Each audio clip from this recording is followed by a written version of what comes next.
All right, everyone. We are back. I'm so sorry for what just happened. YouTube doesn't look. YouTube doesn't like when you're doing well. So they mess with you. They mess with you. That's what I was saying to Doc on Discord when the stream just crapped out. I mean, we were what, like 5 minutes into the stream, and then just all of a sudden it just crapped out. I don't know what happened. So yeah, we were there. We were going. Yeah, just it's unfortunate. It happens sometimes, but here we are. Thank goodness for StreamYard, YouTube. You could eat it. You know what? But anyhow, as I was saying before YouTube cut us off, I was introducing Doc Dark here. Doc is famous. You're famous, Doc. I mean, listen, you have transcended. You have there were articles made about you, written about you, I should say. Yeah, I mean, I don't want to brag, I got a call from Barack Obama. The Nature Boy Ric Flair hit me up to see if I wanted to be in his documentary 30 for 30. You should watch it. But just being humble, I'm just thankful for what I got. No, man, that was rap. That I'm telling you, when I'm telling you it was crazy, it was crazy. Though, of course, that would be the video that would blow up. Me acting a fool, singing a song, that would be the video that would blow up. Out of all the content that I made, that's the one that blows up, Brett. Why? Because it was entertaining, man. I know, right? And that's the thing, right? Beggars can't be choosers. But to be honest with you, though, I'll take it because they called me a notable Xbox content creator. Or no, a notable Xbox influencer. That's my influencer. Yes, notable Xbox influencer. That's right. Yep. I'm an influencer now. That what that means, right, Brad? What's that? I got don't tell anybody, but I got people on the inside now. There you go. I got I got sources. you got a direct line. I see. Oh, we're gonna talk about sources, Brad. We're gonna talk about sources. So you have a direct line now. Pretty much feels like my cousin now. Pretty much. Feels your cousin, man. Oh man, that's funny. That is funny. Oh man. That is funny. Yeah, no, it's like I said. I mean, call him Felipe. Felipe is his name in my house. Yeah. Are you guys calling him Felipe now? Felipe, yeah. We go. Mi primo Felipe. Mi primo Felipe, that's my puppy. Oh, snap. But what's up with you, Brad? How you been? I'm good, man. Outside of this this snafu with with Twitter. I mean, outside of that, I'm okay. I can't complain, man. I'm looking forward to what Xbox has to say, and we'll talk about that here in just a second because what typically is a slow time of the year, I think, for video gaming news. I mean, yeah, this is unprecedented, right? Like it's just so much rap. It's just so much, man. I'll be honest with you, and because there's so much, it's hard to separate the truth from the rumors from just the straight up BS. Because some of the rumors are really believable, and then some of them just got really wild, man. Some of them just got really wild. But we're gonna find out. We're gonna find out. And tomorrow is gonna be a very interesting day. So I'm curious to see what you think about what's gonna happen tomorrow, and then I'll give you my take, obviously, as to what I think tomorrow represents, because they're giving us answers. Do we deserve answers? Yeah. No, I mean they're giving us answers. We shall see. Hey Doc, let me ask you a question. Do you play JRPGs? I don't know if that's a genre that you. I do not. What would be okay? So what's it called? Starfield is considered an RPG, right? Yeah, it's more of a Western RPG coming from Japanese, right?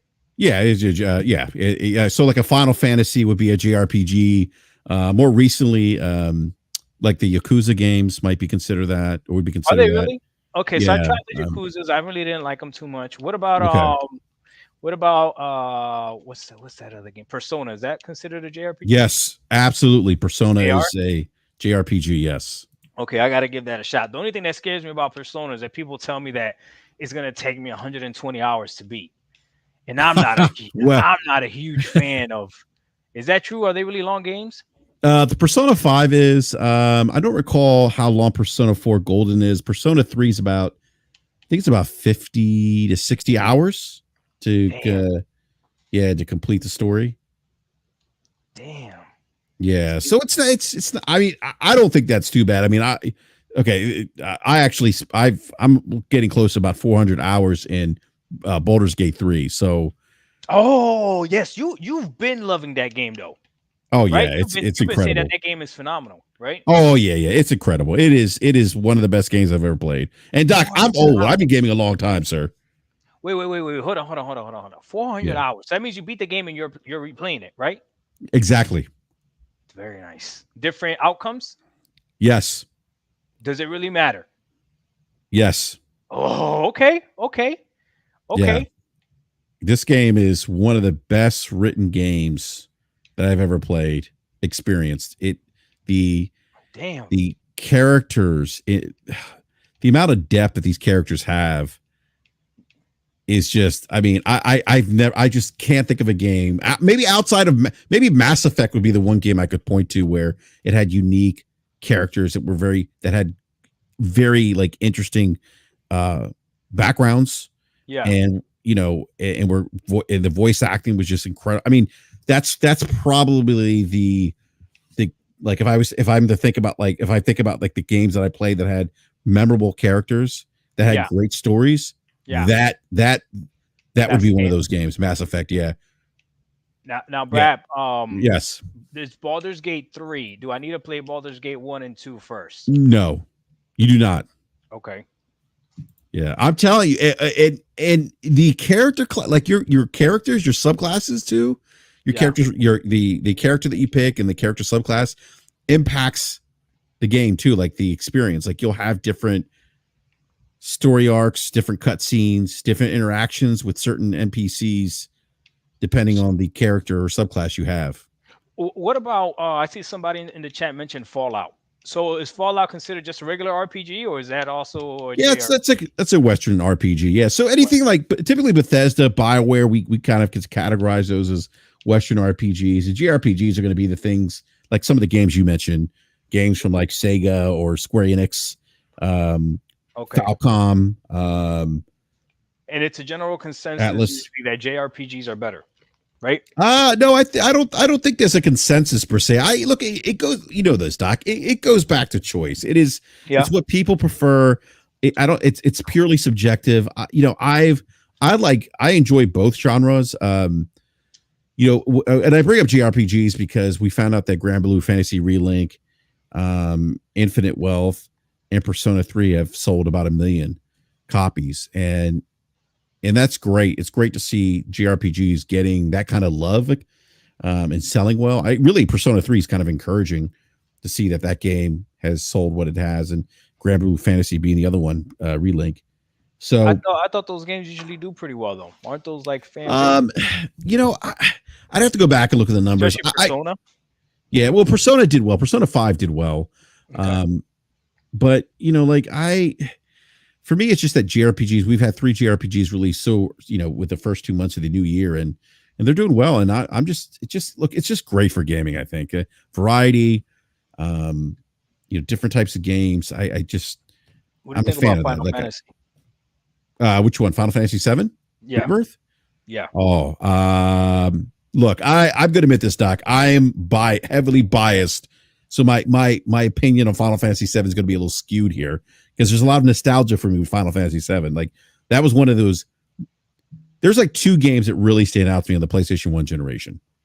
That to me were games that were like really like genre defining at the time. Metal Gear Solid and Final Fantasy 7. And Metal Final Gear Fantasy Solid. 7 just tugs at the nostalgia, the feels, if you will, for me, because that was one of those games that just the music, the kind of like that feeling of open world at that time. Yeah. It was just an amazing game, and the remake of this game has been, in my opinion, just like just awesome. Like they've nailed it. And playing the Rebirth demo, Doc. Oh man, like I wouldn't be surprised if this game's in conversation for Game of the Year this year. Really? Yeah, it is. Well, the last one was nominated for the Keeleys Game of the Year. Okay. And I think Rebirth is going to do the same. And Rebirth, from what I played, is it now. This one is what was I going to say? Oh, it's platform exclusive to the PlayStation 5 only. Yeah. So you could see some of those visual improvements. Some people were critical of how the game looked in performance mode.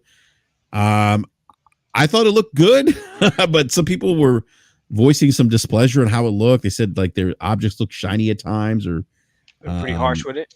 Yeah, and I don't know. I thought it looked good compared to the previous game, even in performance mode. Apparently, there's a patch that's coming, but Doc, I'm telling you, man, I think this game's going to sell well. It's not going to do 10 million units the way Spider-Man did, which we found out Spider-Man 2's just sold 10 million units for PlayStation for Sony. But damn, that's actually really good. Yeah, so. But I'm excited. They're saying it's not enough. They're still saying that's not enough, though, Brap. Well, that's not enough, Brap. Look, all right. Let's. I'm gonna play it on PC. You gonna play Spider-Man 2 on PC? Yeah, when it comes to PC, that's what I'm gonna do. Wait, so Doc, you just started gaming on PC, right? I started re-gaming on PC. So I had gotcha. Okay. I had a 1660 Ti laptop before I got my Xbox Series X, and I loved that thing. But I thought my Xbox Series X was going to be a lot more powerful. But the reason I even got this laptop was because it was a crazy deal. I was on Best Buy's website. I usually buy all my electronics from there, and they had this laptop. It's got a i9 with a mobile 4070, because obviously it's a laptop, and it was for $1,400. And I saw it. I was like, okay, let me get it. I got 60 days to return it because I'm part of the little Geek Squad thing. And yeah, I still got it. I haven't returned it yet. And it's I'll be honest with you, Brap, it's been a love-hate relationship so far.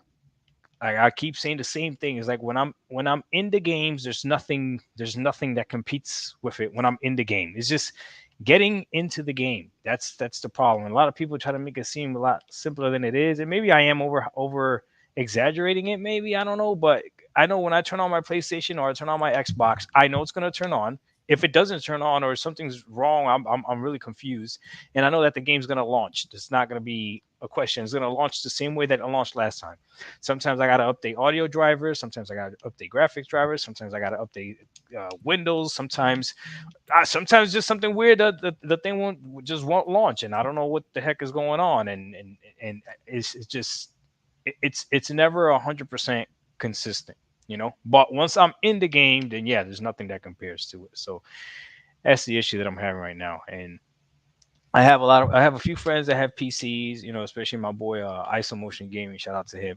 So he's constantly, talking to me and walking me through stuff. And he's telling me it's not that big of a deal. Don't worry about it, because he's already used to it. He's been PC gaming for a while. So how long you been PC gaming for? So I started in the 90s, and this is when we didn't have launchers per se. You'd have to go in the file to launch the game. Mm-hmm. That's insane. Yeah, I mean, so late 90s. So I grew up with the Unreal tournaments, Quake on PC. Okay. I remember playing the first Wolfenstein back in the days, and at the time, that game for us looked like amazing. We're like, oh my god, these graphics are amazing, Yeah. And I remember we would, there were hacks at the time where you could you play God mode where you wouldn't take any damage. But yeah, that's when I started playing, and then I left for a little bit. What really got me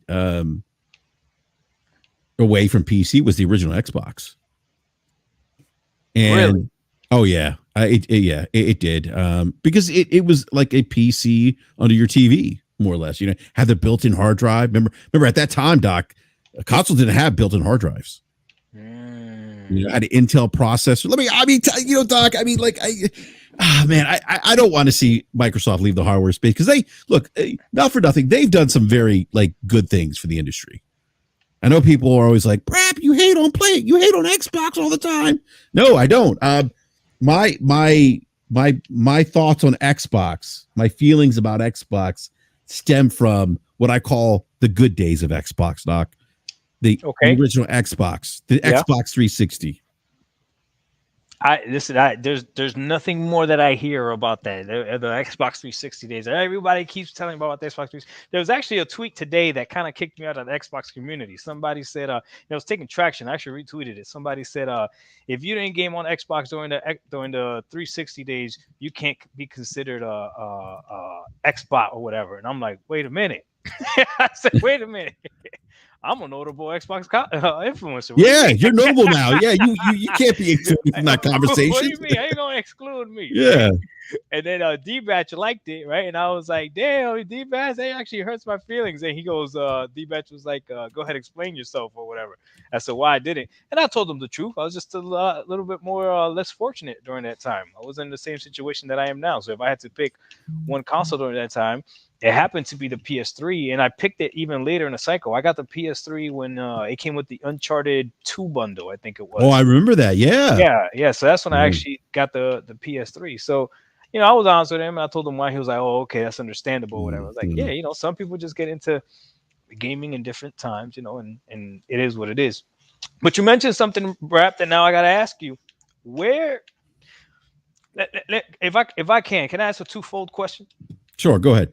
Okay, can Xbox be a third party publisher and still make hardware? That's question number one. And then number two, where did this rumor start that Xbox is not going to be making any more hardware? All right, so that's a great question. So I guess we'll just dive into tomorrow. So, like Oh, that's a we, pretty good transition. Yeah, what's that? that's a pretty good transition to dive into tomorrow. Yeah. Yeah, so we're gonna learn a lot tomorrow. And I, before we went live, before we were cut off by YouTube, but we were actually having this conversation before we went live where, like, I have so many mixed emotions about what's going to happen tomorrow. Are they going to go full third party? Which I don't. I'll get to that in a second. I don't know where the hardware. I think the hardware thing came out, Doc, honestly, because people were afraid of, okay, if they go third party, they're going to get rid of hardware. And I mean, Microsoft. Some of these folks are voicing concern. Gabe Lodge says I started that rumor. um, He's the janitor that started it. I'm telling you, these janitors are running wild. yeah.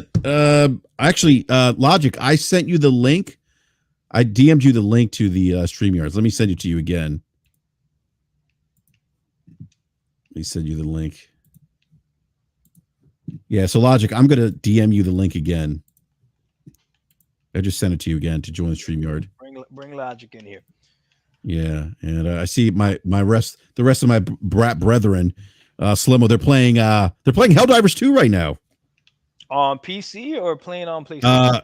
He's playing on PC. I think the other guys he's playing. Oh, he's playing with Ramon Terrell, and Ramon's on PC, and he's playing with Eric Jackson. Eric Jackson's on PlayStation 5. Look, man, I'm telling you, Doc, just go PC, man. Like, just go all in. Build your like get the RGBs, the rig. I mean, liquid cooling, get it all. Just go. After tomorrow, you're gonna want to go PC. But Brad, I want yeah, I want to go PC now. The thing is that I still can't deny the ease of use. I just can't look, deny that. There's something special about sitting on my couch. And when people tell you you could connect your rig to your couch, okay, tell that to my wife. I'm gonna have a big RGB TV right there next to, you know what I mean? Like, it's not the same. The gaming your laptop wife's is actually perfect for me right now because I can just pop it open wherever I am, and even like right now that I'm traveling, yeah. I can play, whatever I want, play Halo Infinite or whatever. That's another thing. Like, what we are afraid of, and I shouldn't even say we because I don't think you're in that same category, or even myself. No, What I'm not. I'm people not. Yeah. Okay, so what people are afraid of, everything being on one platform, is already being done on PC. So like right now, I'm playing Halo Infinite. I could stop playing Halo Infinite and play Helldivers 2. And both of these games are games that if I would only play it on console, I would literally have to switch boxes to play. When you really think about it, that's kind of dumb. It's kind of dumb that I would have to switch boxes to play that. When in reality, when right now on my PC, I could do the exact same thing, play both those games on the exact same hardware, on the exact same controller, on like I don't know how we fell into that. I'm playing Days Gone right now on PC, and oh my god, the game is phenomenal. I can't believe what the media did to that game and what reviews did to that game. I can't believe it. Well, I think part of the issue, Doc, was that it launched with a lot of bugs. That was part of the Okay, problem with that game. Yeah, it did. Yeah. Yeah. But I agree with you. It like, because I picked it up on the cheap, and I'm like, like I wasn't expecting too much from it because of the reviews. And oh man, was I surprised? But I'm sorry, Doc. Go ahead, man. Yeah. I really like it. But for me, these rumors that Xbox is going third party to me is not a rumor. They've already proven that they're okay with it. They don't care. They want you to play everywhere. Like, I believe that. The Xbox not making any more hardware to me doesn't make sense, because if they didn't want to make any more hardware, the one space I would say they probably should not make any more hardware would be PC. But they still make PCs. The Surface Pro lineup, there's still something that they make. They make mouses. They make freaking a mice for your computer. So why would they, with all the competition that's out there, especially in the PC realm, that would be the place that they should be able to scrap something. You know what I mean? But on the hardware side, it makes sense to me to continue making hardware and still put everything everywhere. So I'll be honest with you, Brad. I think what scares me the most about tomorrow is the fact that they felt like they had to give us an answer. The more that I think about it, like, what is going on to the point that they feel like, okay, we have to say something. We have to give them an answer. Do you think if we questioned Sony or Nintendo like that, they would do this? Have a whole podcast? I tend to lean to the side of no. I don't think they would. I think they would. I think they'd be like, you know what, it's none of your damn business, and we're just going to do what we're going to do, and you'll deal with it. But real quick, Doc, I want to welcome Game Logic. What's going on, Logic? What up, Logic? Hey yo. So Logic, you're responsible for the Xbox leaving hardware. Then that's your rumor. It wouldn't be the first time that I've started an international rumor. Yeah. So I'm sorry, Doc. Did I answer your questions, by the way? Because I know one was hardware. I don't think they're getting out of hardware, though. Okay. It wouldn't surprise me, though, if they did, though, at some point, because, and I think some of the concern, too, Doc, from some people in the community is that Microsoft has had a history, and Logic has talked about this on his show, on this show, on Twitter. Logic has lived it multiple times over. Multiple times over. Multiple times over, I've been left at the altar, jilted, left in the hamper on the doorstep of the orphanage multiple times. Wow, that's very dramatic, Logic. Yeah, that's pretty aggressive there, but I understand. That's a great visual. I was just imagining, like, I did too. I felt bad for him. No, but Logic's point, though, I think that's where the fear is coming from for some people. Where they feel like, hey, they've Windows Phone, okay, Zune, okay. That's Surface. What's going on with Surface Tablet, Logic? Because you've talked about that quite a bit. I mean, before we even said Surface Tablet, I would say tablet PC, right? Because the reality is Bill Gates had this vision of tablet PC, and then they abandoned it, right? And then the iPad came along, and suddenly the category was kind of reinvigorated. There was belief that people might be interested in a tablet, and so then we got 2-in-1s, right? But the reality is really that lineage, that DNA of that hardware was abandoned until Apple reinvigorated it. And with Surface, Panos left because Panos saw that. He wanted to push the boundaries of what the Surface line was doing. He wanted to continue to innovate and push the product line forward. And he was basically being told, "Nope, we're good where we are right now. Like there's nothing really much else for us to do." And a lot of that argument was about there wasn't any more market share for them to gain, so there was no real point in continuing to dump money into it and invest. And that's, I feel that's kind of what you see right from Xbox's market share. Of the console market. They've invested, they've done things, they've had a really great campaign, right? Game Pass, the studio acquisitions, day and date, PC Game Pass. You put out the Series X, you put out the Series S at a low price point, right, which enables lots of people to get on board. You do Xbox All Access, and for all of that, they have like 9.85% of the console install base right now. And I mean, so that generates the people starting to ask a set of questions. Do they the bean counters do they win without the console? I'm sorry, say that one more time. Do they win without the console? Like, do they have a better chance of winning without the console? I don't. So me personally, and I know I'm going to get a lot of feedback on this. I don't believe that there's a war to be won. This console war to me. I agree with you. No, I agree. I like that. Keep going. I mean, this console war to me has been silly for years, and granted, I get it, right? Some of the things that I'm about to say, some people think are tropes, people think are sound bites, some people think are talking points that, but again, Microsoft is one of the big six, actually, and I haven't looked at the stock market today, so maybe today is different, but, over the past few weeks, they have accelerated to become the most highly valuated company on the planet right now. Finally, after all of these years, finally killing the wild boar that was Apple. Okay.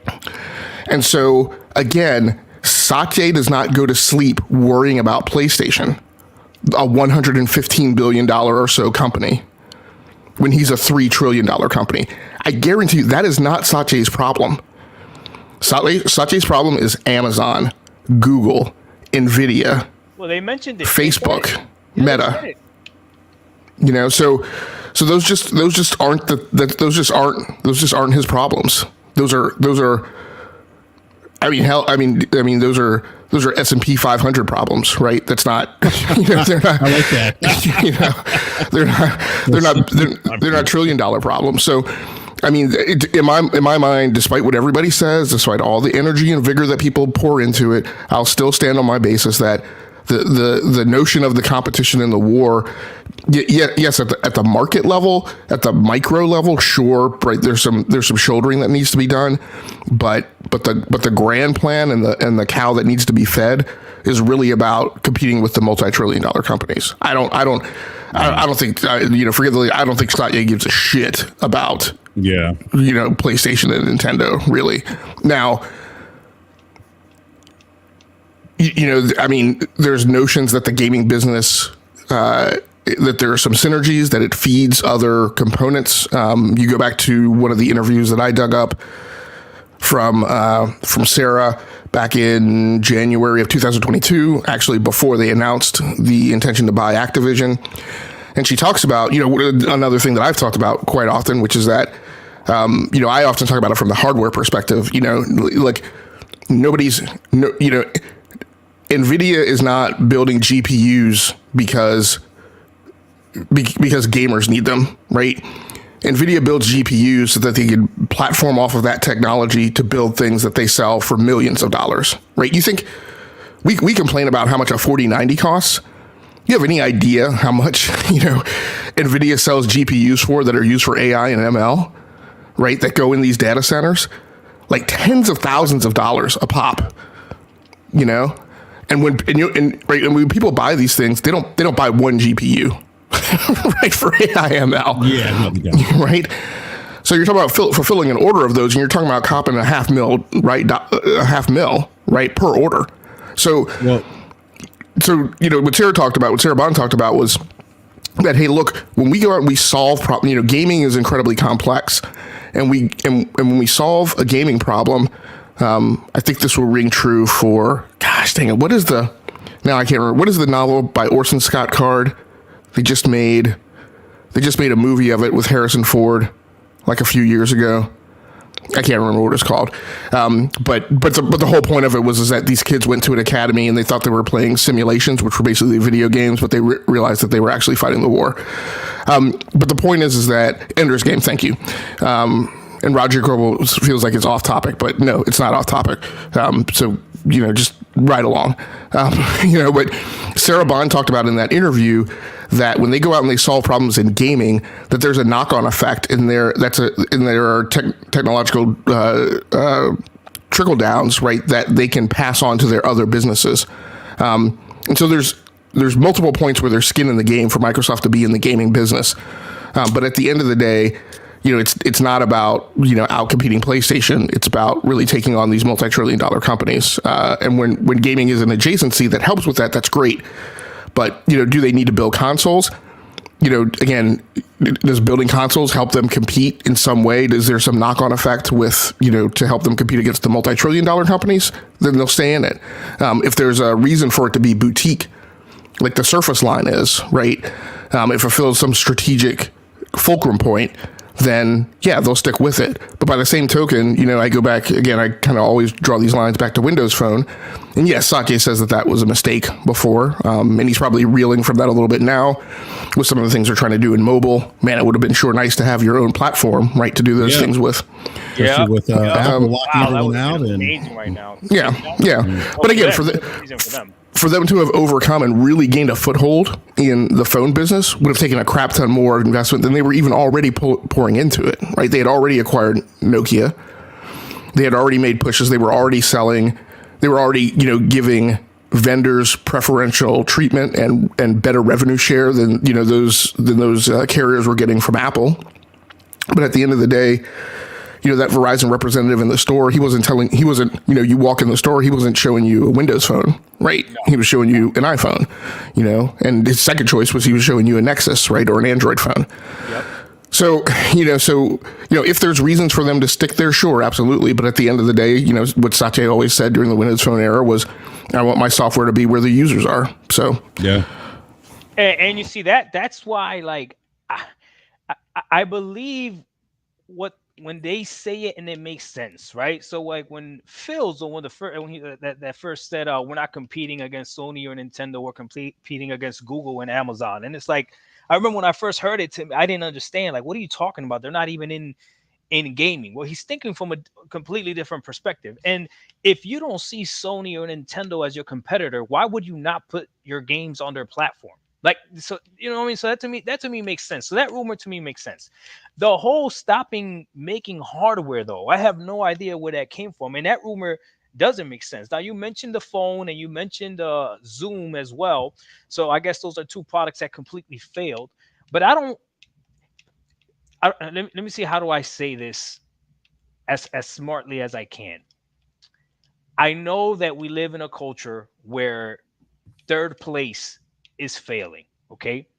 Oh, I'll use YouTube as an example. Right. There's people on YouTube that have 150,000 subscribers, 2 million subscribers, or 8,000 subscribers. Right. I only have 8,000 subscribers. I do not feel like I'm failing.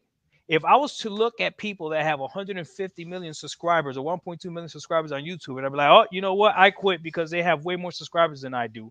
Then I feel like my mentality would be wrong. Xbox right now is competing with just 3 other console makers. There aren't any more console makers. It's not like a saturated, market. So why would they get out of something where there's only 2 other makers? Like, I don't understand that. And the people that purchase their console, it's a guarantee that every software that they buy from their console, they're going to make money off of. Like, I don't understand why they would stop making that console. It doesn't make sense to me. Maybe continue the Series S line. Maybe that's what they do. Maybe they stop making powerful console, but they stick to making sure that the entry point is theirs. But I don't see them stopping completely. They got control labs as well. All these controllers, the controllers run on PC as well. Like, I just don't see them stopping the hardware. That's the one rumor that I don't believe in, and logically doesn't make sense to me. Well, the reason they would do it. Let me grab the super chat real quick. Yeah. Abdi with the $7 Canadian super chat says, I'm saving for my first gaming PC because all of this news, AMD 7800 XT graphics card. Thank you for that super chat. I have one more super chat here with from Grizzly Bear King with the $5 super chat. It says, shout out to Brap for hosting.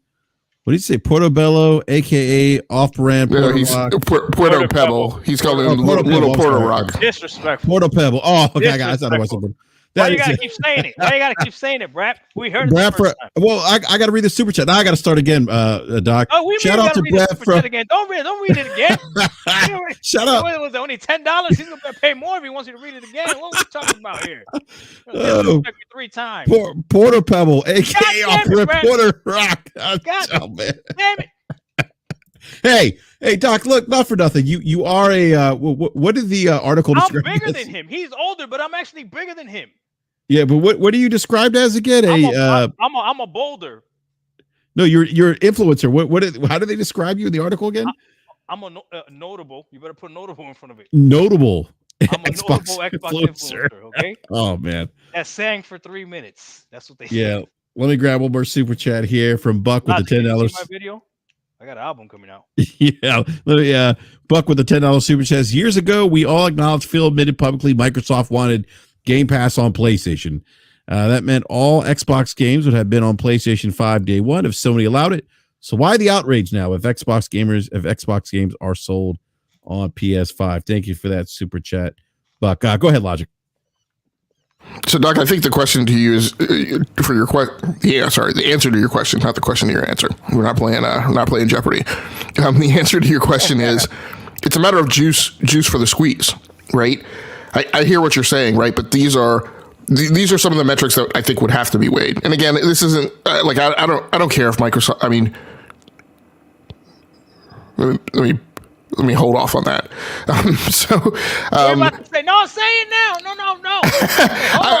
I was about to say I don't care if Xbox doesn't sell hardware, but that's actually not true. I actually do care.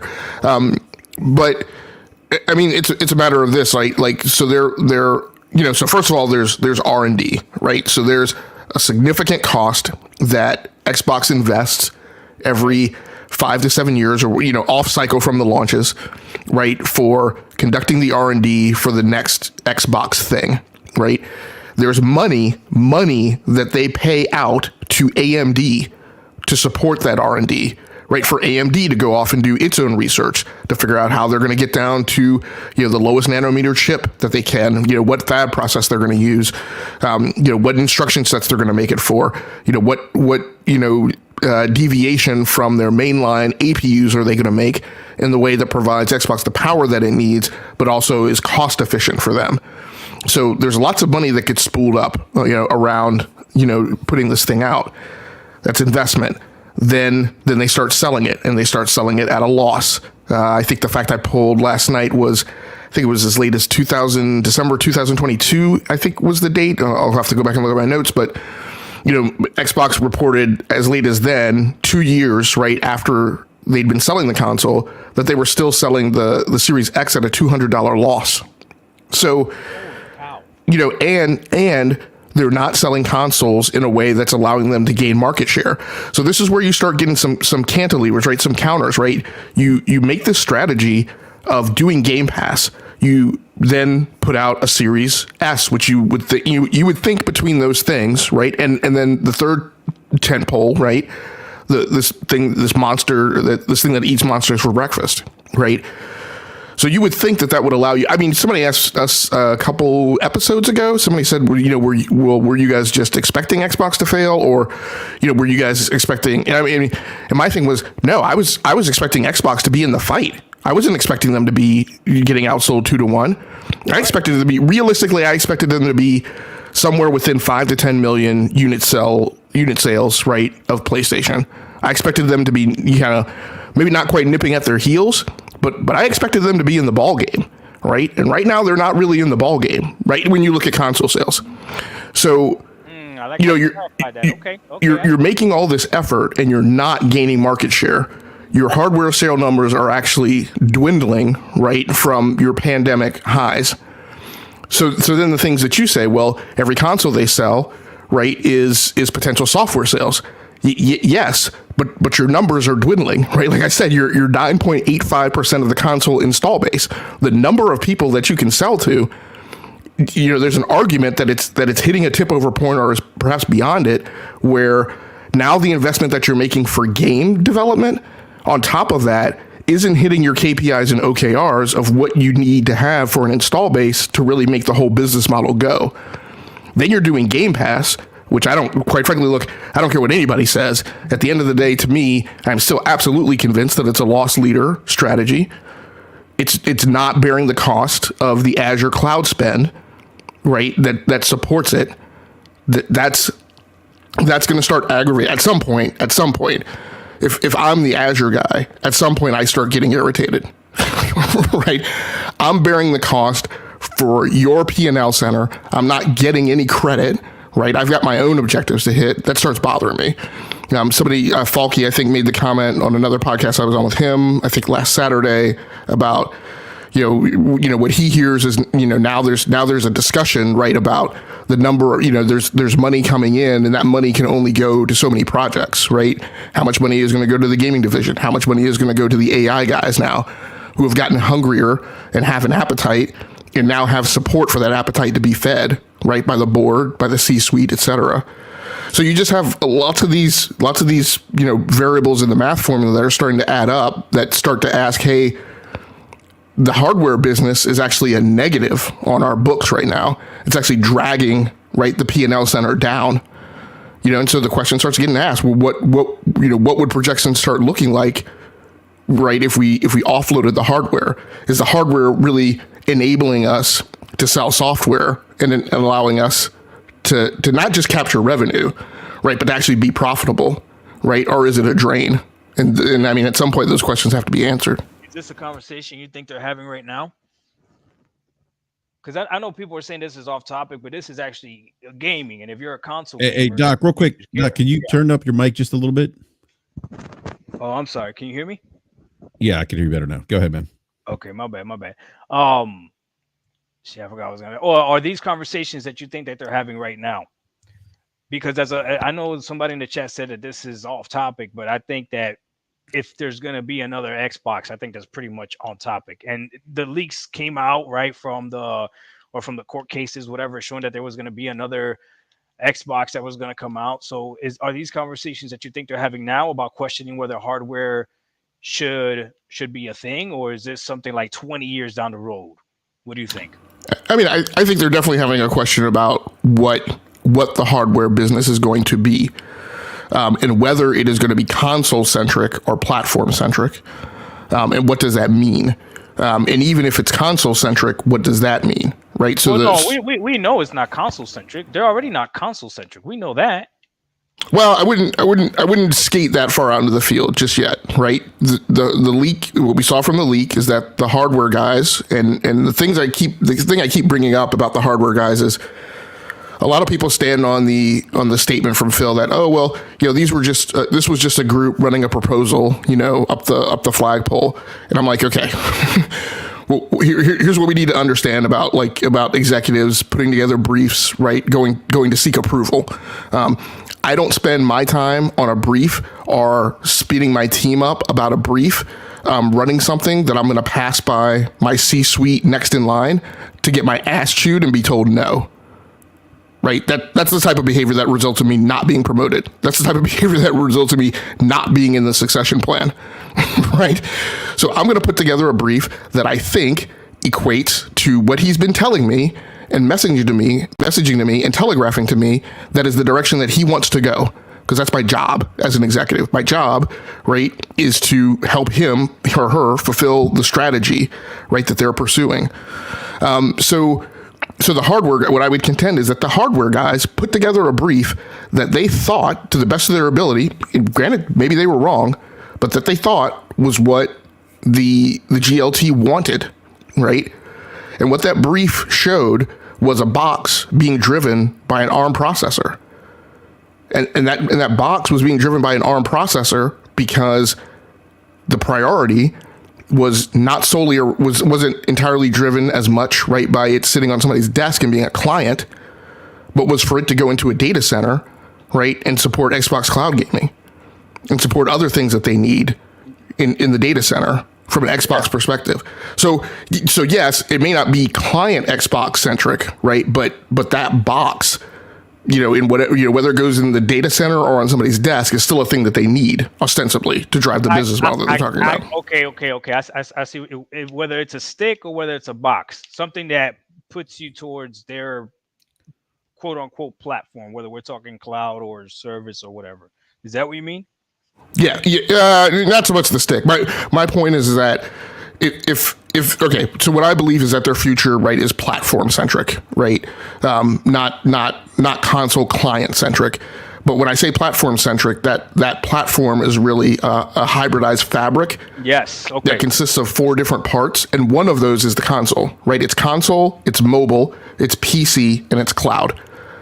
And again, now we go back to late 2022 when Phil did his interview. I can't remember what podcast he was on, but that's where he first articulated, right before we saw the leak about hybrid cloud compute, what I call the hybrid cloud compute gaming platform. He articulated, right, that one of the things that they want, one of the key components of their strategy is that they want to build games that enable the build out of communities.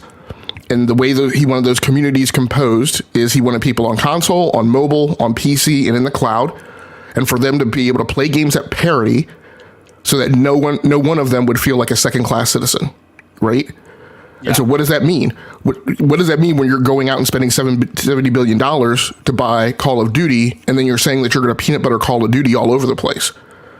What that means is your Call of Duty community, you overlay that template then on Call of Duty. You're saying, okay, I want Call of Duty to be a game that can be played on console, on PC, on mobile, and in the cloud, and for all the players of that community to play at parity, and for nobody to feel like a second-class citizen. So therefore, you're saying you want the person on mobile to not get bodied by the person on PC running an RTX 4090. Yeah, but that doesn't even make sense because the Series X is more powerful than the S. Right. So that doesn't even make sense. Yep. Right. Okay. So correct. So it doesn't make. They don't play at parity. They don't play at 100% parity. It doesn't make sense. It doesn't make sense today. Right. And that's my point.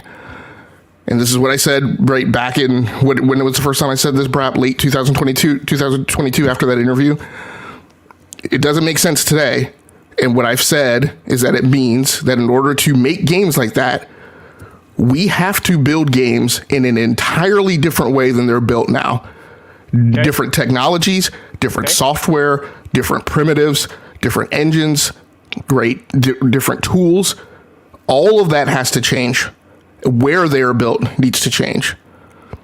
Now, game in the cloud. Now, let's step forward to the whole discussion of the hybrid cloud compute.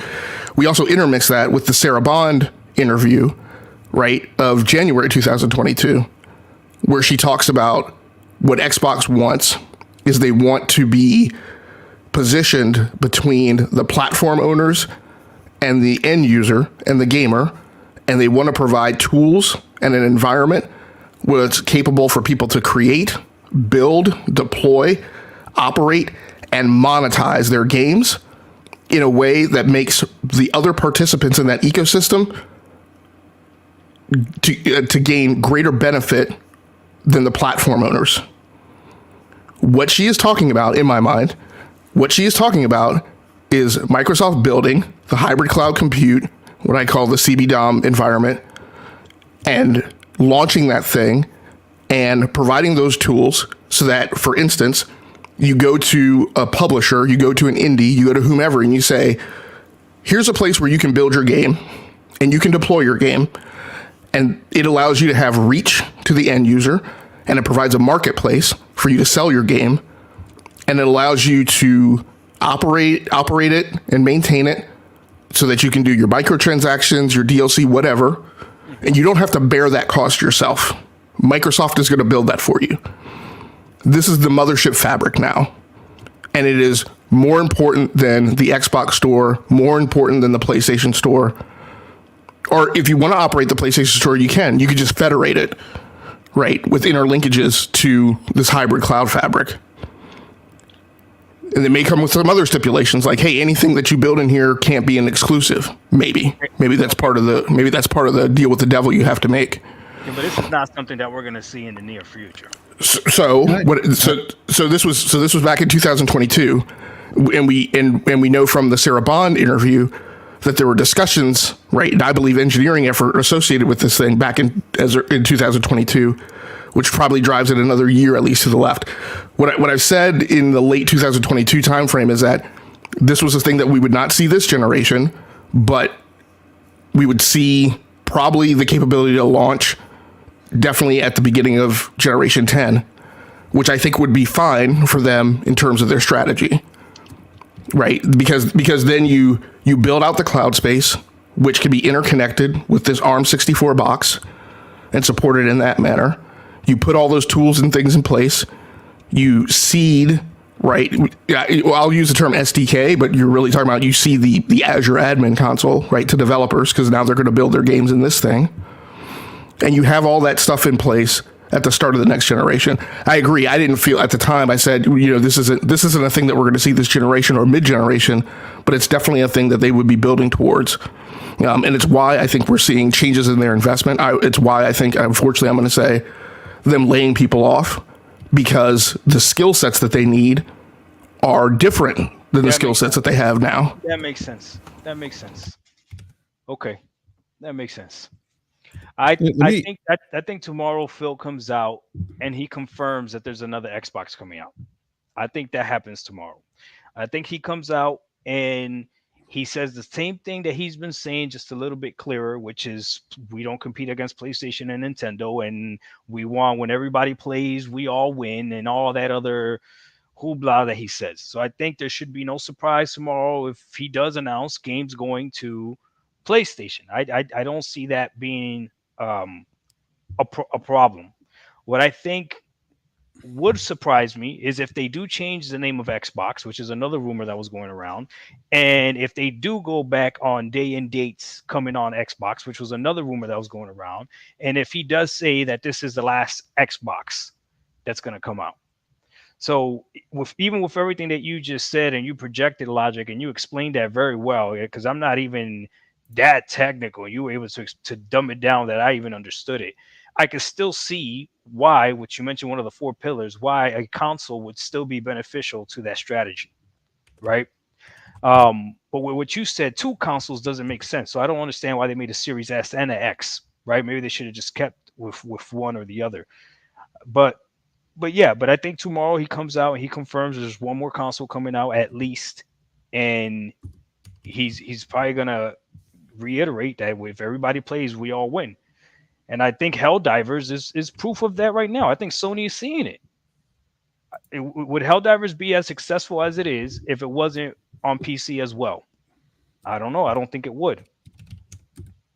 Yeah, but I mean, I've heard that too, and there's truth to that, and there's truth to that, but I also think in my mind it shouldn't be extrapolated to.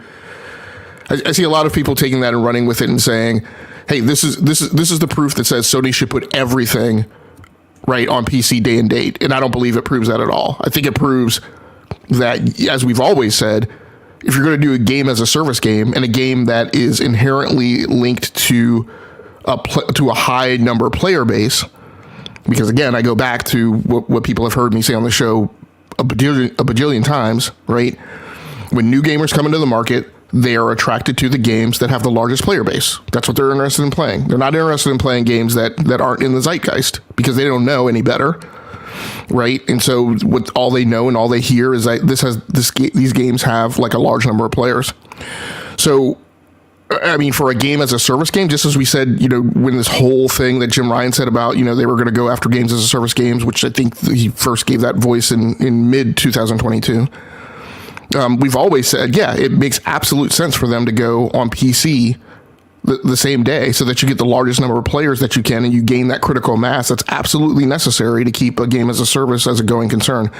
When you talk about it, I push back on, I guess Brian Atano was the one who pushed this out. I push back on this notion that Sony should do that for everything. Whether or not that makes sense for a team, that formula is, based around the tools that they use, based around what engine they're using, based on the size of the studio, based on the complexity of the game. Let's compare, right? Let's use Helldivers 2 as the argument that, let's just call it Spider-Man 3, right? Or Wolverine or whatever, right? An Insomniac game should also go day and date on PC. Oh my God, yes, sir. The difference is, if I'm not mistaken, I think Helldivers 2. Oh no.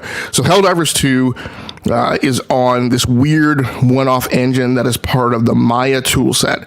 That was like purchased by that company and then absorbed as a child product of like a larger product, and then eventually just retired, and now it's like merged in with some other engine. But the point is, it's an engine that's used for multi-platform development. Insomniac, right, is running on whatever their tool set is, but the point is that their abstraction layer that they target is the Sony abstraction layer, which is some like one-off variant of like, I think, OpenGL at its primitive level. There's a lift to get from the PlayStation abstraction layer onto PC, which runs on DirectX. You got to break it down way more for me right now, because I have no idea what you're talking about. Yeah, so you have a piece of hardware on AMD hardware, right? It's AMD hardware, right? Yeah. Okay, these games are developed on PCs, are they not? Let's say that one more time. These games are developed on PCs, are they not? Yes, but the targets are still different, right? The Xbox runs on AMD hardware as well, but the abstraction layers are different. So you have hardware, you have. Let's go up 2 layers. You then have an operating system, right? Then on top of that, you have an application, right? Between the operating system and the hardware, there is this thing called an abstraction layer. It is what allows the operating system, and thereby the applications running on top of the operating system, to address the hardware and use the hardware resources without having to be programmed in assembly language or binary. So that abstraction layer is different, right, between Xbox and PC, which both run on DirectX, versus PlayStation, which runs on some proprietary abstraction layer that, like I said, I think is a derivative of OpenGL. So my point is that when a game moves from PlayStation to PC, there's a higher level of effort that's associated with getting that game to run on PC than would be faced by Xbox or a PC game, or a game being developed for multi-platform deployments, like something using Unreal or Unity or the engine that Helldivers 2 runs on. And what you're saying is that cost of difficulty is not worth the extra sales that they would get? No, I'm not saying that. I'm just saying that the math is different, right? Yeah, so they should just learn that math. That's what they get paid for. Grand Theft Auto 6 is going to come out on everything, right? So what I would push back on is the difference is that in software engineering, we have a very common term that we use, which people on the show have heard before, which is that 9 women can't make a baby in 1 month. So there's an additional level of effort, but there's additional time associated with it. All of that also results in higher complexity, higher defect arrival rates, a larger test team that you need, right, and additional time for remediation. So it's not linear math, right? It's exponential. Quite honestly, actually calculating defect arrival rates and defect containment is actually an exponential problem, right? I believe you. Yeah. So that is harder. But is it not worth it for the extra install base? I don't know that it is for a single player game, because a single player PlayStation game, you don't see the sales numbers on Steam like you do for Helldivers 2. Well, no, because it hasn't dropped day and date. They haven't had a single player game drop day and date yet. So yeah, of course we haven't seen it. But what we're seeing is Spider-Man 2 launch on PC after a whole bunch of PC players have already bought a PlayStation 5 specifically to buy Spider-Man 2. But what we're going to see is that a lot of PC players are getting smart and are realizing all of these games are coming to PC. So they will wait. I don't think PlayStation is going to be forced to do day and date, because a lot of PC players are going to wait. Not a lot of PC players are going to be like, I need to play this day and date. They were buying the PlayStation 5 because they thought they would never see those games. But now there's no PlayStation game that's safe. What's the safe PlayStation game? And if somebody mentions Demon's Souls or Gran Turismo, please. But all the big IPs are coming. But the delta that you're pointing out is exactly right. Why the math is different. Because when an Xbox game launches day and date on PC, there isn't nearly as large of a negative effect that causes people to not buy Xboxes, because Xboxes are already selling low and sliding backwards. When a single player game comes out day and date on PC and PlayStation, there is a larger potential negative knock-on effect, depressing the total number of PlayStations being sold. It is a bigger threat to their hardware business than it would be for Xbox. So again, the math is different. And by the way, it's not just hard. It's not this, and I just want to interject here quickly because there's somebody in the that's having I'm having a conversation with who is pushing this narrative that we've been seeing more recently of, oh well, more game the AAA games are sustainable. PlayStation is going to put them they're going to put them everywhere. More games everywhere makes more business sense than AAA games because they're not sustainable. But to your point, Logic, it's not just the people just stop at the initial point of sale with hardware. It's what that consumer does within that hardware and how much they spend in that hardware that people don't discuss either. So it is, you may buy, and it's interesting. I had this conversation with OBM the other day. One of the challenges at Microsoft, he's telling me Microsoft had, even with the Xbox consoles they sold, that people really aren't engaged in the hardware and the platform. They may spend $500, they may play Starfield, and then they're gone and they don't come back and they're not spending money.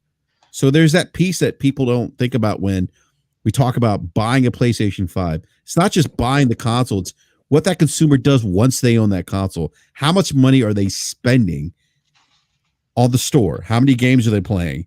Things like that. So I'm sorry, go ahead, Logic. Well, to that point, right, where we also then blew by, right, is the fact that then when they put that game on Steam, well, not so much on the Epic Game Store because the revenue share is different, but let's just say Steam, when they put that game on Steam, they're now giving 30% of that sale to Valve. It's not entire monetization in their own pocket. If that game has a tail, if that game has DLC, if that game has microtransactions or whatever, 30% of that also goes to Valve. So again, I mean, I accept that there's an argument, right? What I don't accept is that it's a slam dunk and it's obvious, and there's these binary comparison litmus tests that we can pull and put our thumbs in the wind, right, and lick our thumb and tell which way the wind is blowing and determine with absolute certainty and no question that going day and date makes more money for them. If the calculus were that simple, they would have already done it, and I don't believe that it is for multiple variants of the reasons that I just pointed out. Well, the CFO, didn't he just say that he wants to be more aggressive? He did say he wants to be more aggressive, but what does that mean? That doesn't mean day and date, right? 3 months then after a game releases? What does it mean? Because we're already seeing a year. We're already at a year. After a year, we're already seeing games released. So what is it? 6 months? 3 months? Like, more aggressive could simply mean more games going to PC. The number of games that go to PC right now from PlayStation are very hyper selective, and they are the cream of the crop, and they are the marquee. I wouldn't necessarily put Days Gone in that. However, what we did see with Days Gone, we saw Days Gone get a heck of a lot better reception on PC than it got on console. But my point is that it's been very laser targeted, right? And they've gone at what games they put on PC with a scalpel. More aggressive could just mean more games going. I don't agree with that. Why would you not agree with that? Because Returnal went, Ratchet and Clank went, God of War Ragnarok is going, Horizon Zero Dawn is going. What's a PS5 game that's not going? Where's Ghost of Tsushima? That's a major. That's not a PS5 game. Yo, but okay, I'll give you one. But it's one of the major franchises that is missing right now. Yeah, it's missing from PS5 too, because they're not dropping it for until you guys aren't getting any major games for PS5 until 2025 either. Well, they might as well drop Ghost of Tsushima on PC. Well, that quote was major new IP, correct? No, it was major. It was major, like they're tentpoles, like meaning they're no franchises. But you got to remember, we're also getting. Right? So this is okay. I'm sorry, Doc. I don't mean to interrupt. Go ahead, man. And then I want to say something real quick. Go ahead. I mean, well, Gran Turismo's not going to PC, right? Yeah. No, it's not. I don't know. I don't see. I mean, it's not. There's been no official announcement of being on the slate, so it's not going to PC as of today. I like that. We're not going to base it off rumors or hypotheticals. I like that. So no, it's not. You like rumors though, Doc? Come on, man. No, I don't. I don't like rumors. That's why I don't understand where all these freaking rumors are coming from. Go ahead. But what's not a rumor is what the guy from Sony said, that he wants to be more aggressive, right? So him being more aggressive means either these dates are going to get closer to day and date, right? Or it's going to go day and date. But if it's, what's the difference between 3 months, 6 months? I'm telling you right now, PC gamers are not, now that they know these games are coming to the PC platform, are not going to go out there and buy a console just so they can play a game 3 months earlier. They're not going to do that. They prefer to save that extra $500 to purchase their next GPU. They're not. I just feel that it's a leap to say that it's going to be that they're going to close their gap to 3 months. But they got to close it more than a year. We know that, right? Do you want to say 6 months? Does that make you feel better? We'll say 6 months. Well, what is the 1 year coming from? What is it going to do? What is the 1 year coming from? What's the? Well, I mean, we could look it up. What's the game that came to PC the soonest? Let's see. You guys keep talking while I look it up. All right, while you're looking at that, I mean, part of what's come out of this conversation too, Game Logic, and as I mentioned, there's a gentleman in the chat who's rattling off, well, Sony's gonna be heading the direction of Microsoft. It just makes more sense. It makes more money for them. But this skates by, and this is where I pull my hair logic, where it's like this conversation is such more nuance of what people give it credit. And it's not just a matter of, oh, we're going to release our games everywhere. It's does it make sense, right? Like we talked about, like the spend that people make when people buy these console platforms, their hardware, Sony's hardware. We talk about how much each consumer spends on that platform. And does it make sense? Is Sony going to make up that money that they lose, maybe somebody not buying a PlayStation 5 by putting their games, everywhere? Being like a third-party publisher, maybe not. They also give up that 30% cut. So instead of 100%, they're now only getting 70%. Does that make sense? And I would agree with you, Logic. And maybe I think if it did make sense, and they felt like it's not going to impact our hardware business, they would have done it. One of the things that they've talked about. When they talked about putting games on PC, is they've said, look, we're not gonna trade one. I think I said this to you this morning, Logic. Saw lady, we're not gonna trade a sale for another sale. Meaning that he said their strategy was we're gonna squeeze all the pennies that we can out of a AAA game release on PlayStation 5 or on PlayStation, and then we're gonna put it on PC. And I think, Logic, I swear this was you who said this. I know we talked about it this morning, but I think in the Insomniac leaks, I think they were saying if a game costs more than $5 million to port to PC, they probably weren't going to do it. But at that point, one thing that Sean Layden said is look, it just makes sense for us. If we squeezed all the pennies we can out of a AAA game on our PlayStation platform, we release it to PC. It's a win-win for us because we're just getting additional revenue on top of the money we've already made. That game's profitable. Now we're putting it on PC. So I don't like the thing with with Hiroki Totoki saying more aggressive. I mean, frankly, no one knows what that really means. I don't think that necessarily means day and date for the reasons you mentioned, Logic. It could mean, look, you take all of the variables that are in the formula. It could mean addressing any one of those variables. It could be more aggressive pricing. It could mean discounting games that go to PC faster than they discount when they're on the PlayStation Store. Like I said, it could mean pushing more games. It could mean greenlighting different games, right? If part of the abeyance in greenlighting a game that may be arguably too small because it doesn't move the needle, maybe you do greenlight that game. Maybe you do reinvigorate your approach to indies because now there's going to be more aggressive pushing of those to PC.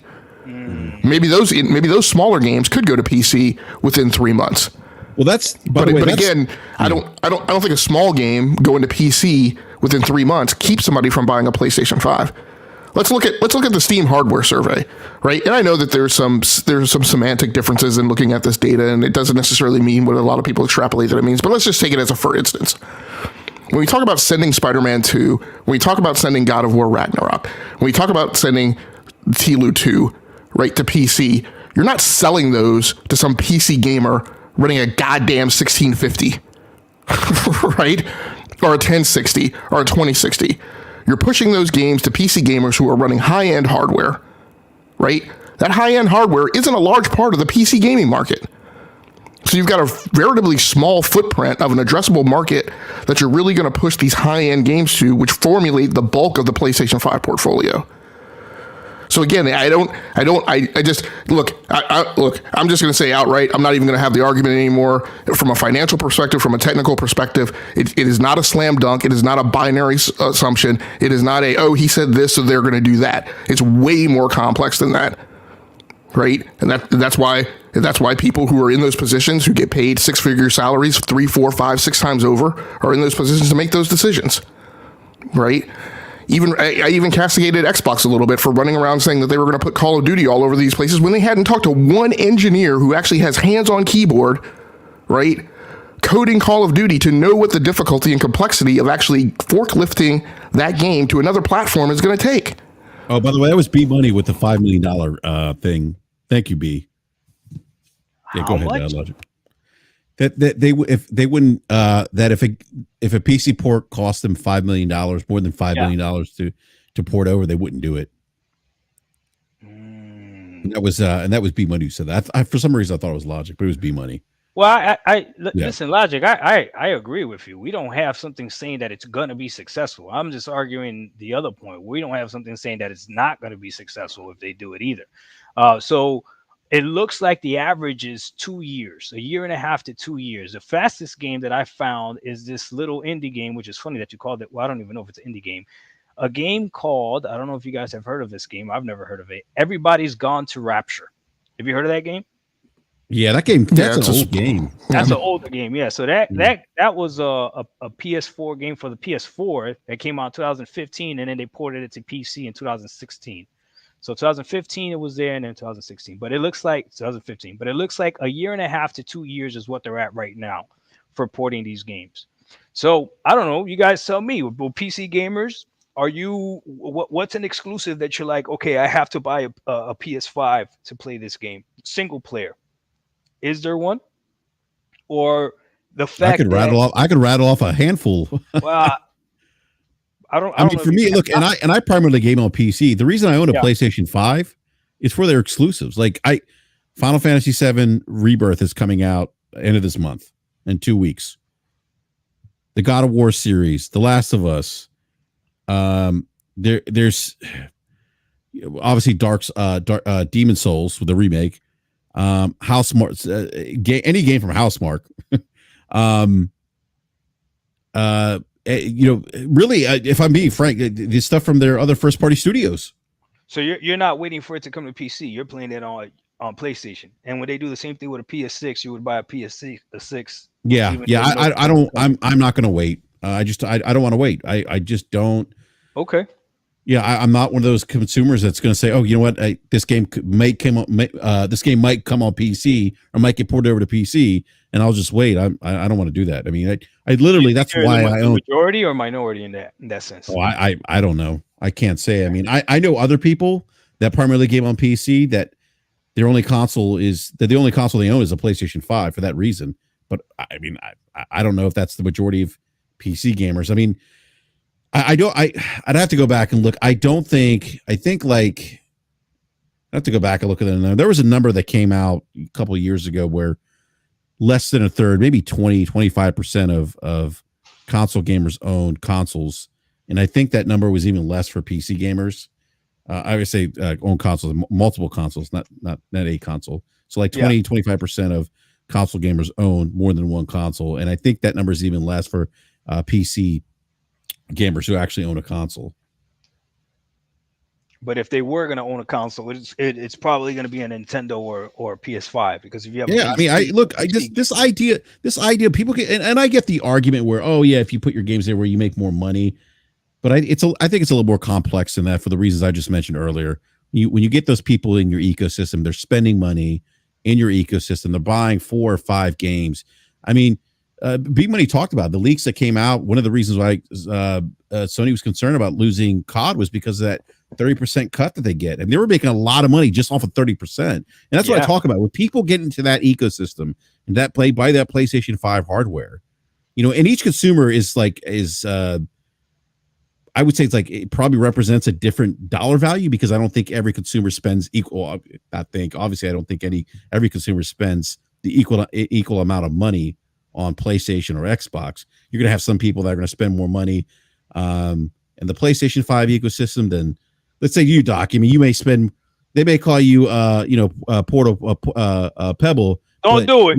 When it comes to spending money on PlayStation, you may outspend them. He may be Porta Pebble or the wallet on the PlayStation, I mean, you're right. I have bought these PlayStation games. I have bought them. So each consumer is valued differently and spends differently. I mean, it just, so I don't think it's as simple as saying, hey, you know what? It just makes business sense to put your games there where you're going to make more money, especially when you're selling hardware and you think about what you get off of just selling the hardware. That 30% cut, DLC 30% cut, microtransactions 30% cut. Then you get 100% cut on all your first party stuff, your second party stuff. I mean, it's not. It's I don't think people think about that perspective and that potential negative impact to their hardware business. I think the hardware and software are very symbiotic. I don't think it's just a matter of putting your games everywhere. I think the reason why we're having this conversation about Xbox, and we'll find out what happens tomorrow, is because what you guys were discussing earlier is that they've had issues selling hardware, which means they've had issues selling software. That's been a problem for them. I think you said that, Logic, early in the conversation. So my whole thing is like, I when Logic was speaking, he said something about how the difficulties in developing for multi-platforms, right? And he uses his expertise and his software talk, right? But I understood. Okay, I get what he's saying. I'm looking at things from the gamer's perspective. Okay, if you're telling me that if you got to develop for multiple platforms, it's going to affect either the time of the development of the game or the quality of that game, then okay, you got my attention as a gamer. Because that's the only thing I care about. I don't care about how much money these companies are actually making. Like that doesn't mean anything to me. I've already got my PS5. I already got my Xbox Series X. It doesn't matter to me how many more they sell or they don't sell. Now what I care is, okay, what's the software coming to here? So like, for instance, if Logic said to me, hey Doc, the reason Starfield runs at 30 frames on your Series X is because they had to spend some time also developing it for PC. Then I'm gonna say, you know what? Then yeah, fuck it. I want exclusives. Part of my language. You know what I mean? If he could say that that's the reason why, okay.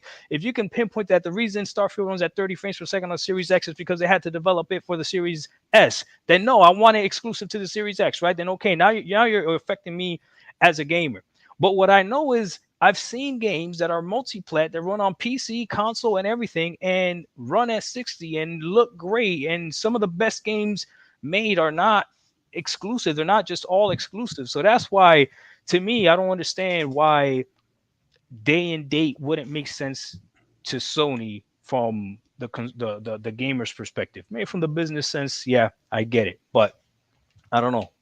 But if it is more difficult to develop, and that's why I kept asking that question, like, why aren't they developed on PCs? Okay, but then he explained the extrapolation and all that other stuff. Okay, I got to stand down because I don't know any of that stuff, right? I'm not gonna pretend like I do. So I got to take Logic's word for it. I don't see a reason why he would lie to me. So that's where I'm coming from. So if that's the reason exclusive matters, then okay, I get it. Real quick, Doc. I want to B. I'm sorry. Hopefully you weren't waiting too long in the lobby there, but want to welcome to B Monday the show. What's going on, B? What's going on, fellas? Yeah, B. I'm sorry. You were the one that mentioned the $5 million thing on the leak. For some reason, I thought it was Logic. That's all good, man. But that was you. We talked about this on Friday. We did. Yeah. So let me since you're here, B. Let me ask you a question. Tomorrow we're going to find out what Microsoft is going to do with Xbox. Right. What are some of the things? What do they need to do tomorrow? Because Doc and I were discussing this earlier before we went live. Like I'm kind of like back and forth with this. Like if they're going to bring all their games, to other platforms, there's got to be some kind of massaging to make their consumers still feel good. I don't know what that is if they make that announcement. But what are your thoughts, B? I mean, what kind of massaging do you think they have to do?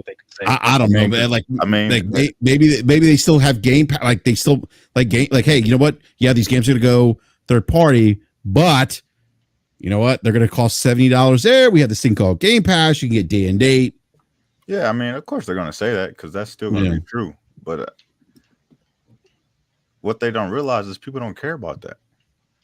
If people want a Game Pass, they would be there. I mean, they can look at the history of all the third-party games that they've had in there. Guess what? Those games still sold better on PlayStation.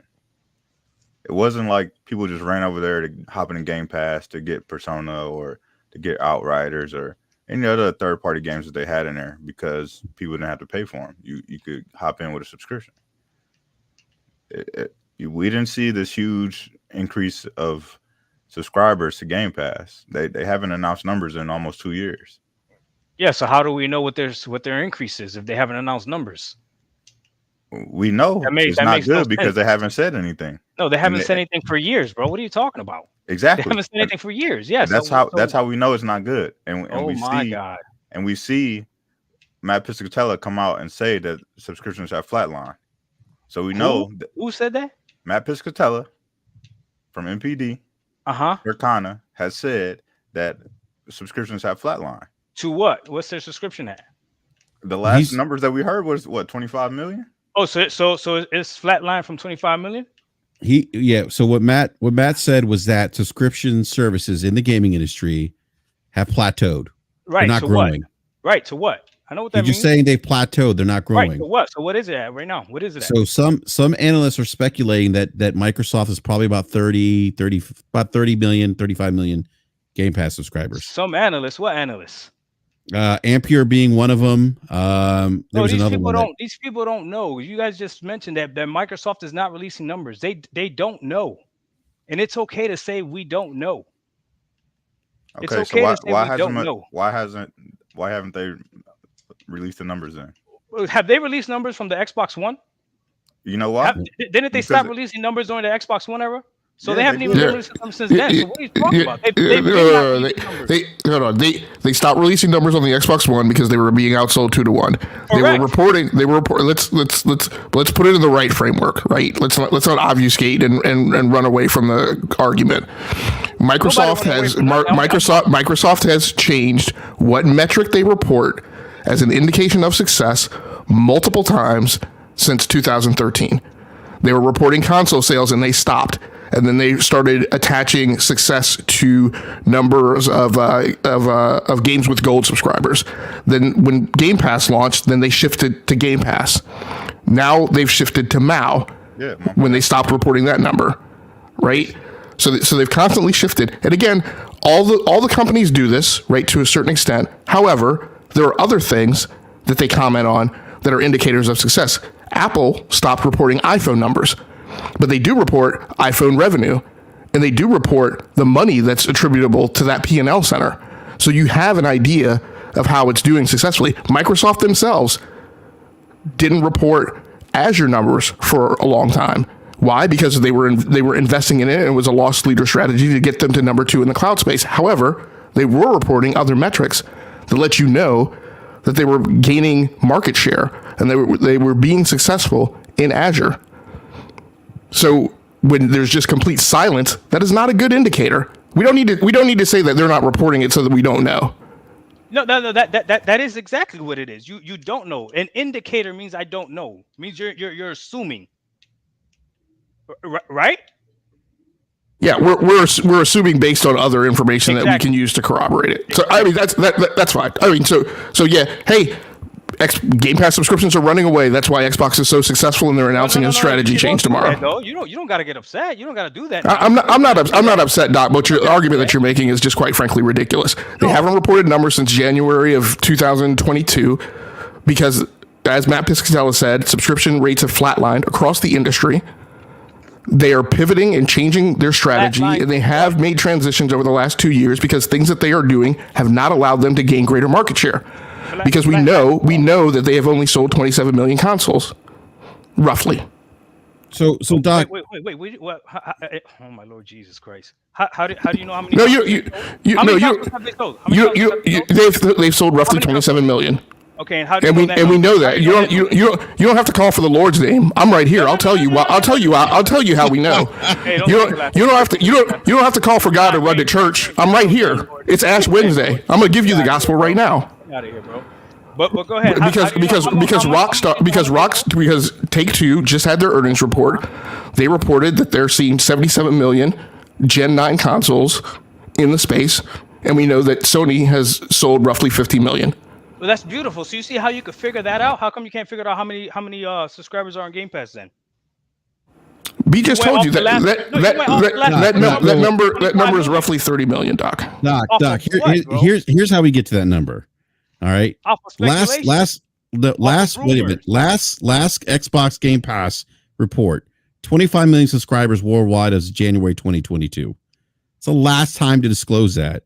Sony, and I think this came out in the hearings, ABK hearings. Go ahead. I'm gonna let you finish. Sony had claimed that Game Pass was at 29 million subscribers as of October 2022. Okay. I believe it was Strauss Zelnick at Take-Two had alluded to Game Pass having about 30 something million subscribers. Okay. Matt Piscatella then comes out and says subscription services have stalled across the industry. And he went on to say that people who were saying that this is the future of gaming, he said the data as it stands doesn't show that today. And it's not just Game Pass, by the way, that he's saying is stalled. It's also PlayStation, the PlayStation Plus. And PlayStation, by the way, PlayStation is not reporting those numbers anymore either. Right. They've stopped. So this is how we're able to kind of connect the dots here when we talk about Game Pass. If you want to say that it looks like Game Pass is not successful, that's one thing. But if you're going to say that Game Pass is at 30 million subscribers without actually knowing, it's okay to say I don't know. It's okay to say we really don't know. So the whole thing came from when B Magic said, is it B Magic? I don't want to say your name. Doc, we the 30 million or whatever, that's not us saying it. That is people who follow the industry, analysts. That's coming from Take-Two. I mean, these are people that would probably, I would venture to guess, I would put $1 million on it, have an idea of what those numbers look like. Okay, so let me ask you guys this then, right? Because if a game drops day in day on Game Pass and it sells more on PlayStation 5, right? Which was the argument, which makes sense because you can't play on a subscription service. Let's use something like Lies of P, right? Obviously, a game like Lies of P is going to sell more on the console where you have to buy it. Like that's just common sense, obviously. But the question is, what was it played on more, right? And that's what, do we have those numbers? Because you can't use the same metric of success when there's two completely different strategies. One is a subscription-based strategy, and one is a selling a la carte strategy. Like, we know this. If Microsoft wanted to sell Lies of P the same way that they sold freaking Lies of P on PlayStation, they wouldn't have gotten it on Game Pass. But no, it's on Game Pass. It came out day and date. Same thing with Paul World. If they wanted to sell Paul World, they wouldn't have dropped Paul World day and date on Game Pass. So the question is, it's not a sales to sales question. They're playing two different games, two different strategies. So we don't know the numbers, then it's okay to say we don't know the numbers. We don't know how many people. We can see how many people bought Lives of P, but we don't know how many people play Lives of P on Game Pass, right? So let me ask you, Doc. Does Microsoft want people to invest in Microsoft stock? I would assume so, yeah. Okay. How do you get people to invest in your stock? You show value in your company. Right. You show value. You show value in executing your strategy, right? Which is really what SEC filings are about. Sure. Yeah. Right. Is Game Pass not a key component of the Xbox strategy? Of the Xbox or Microsoft strategy? I mean, either or. I mean, they should have a symbiotic relationship, right? I mean, it's definitely a part of the Xbox strategy.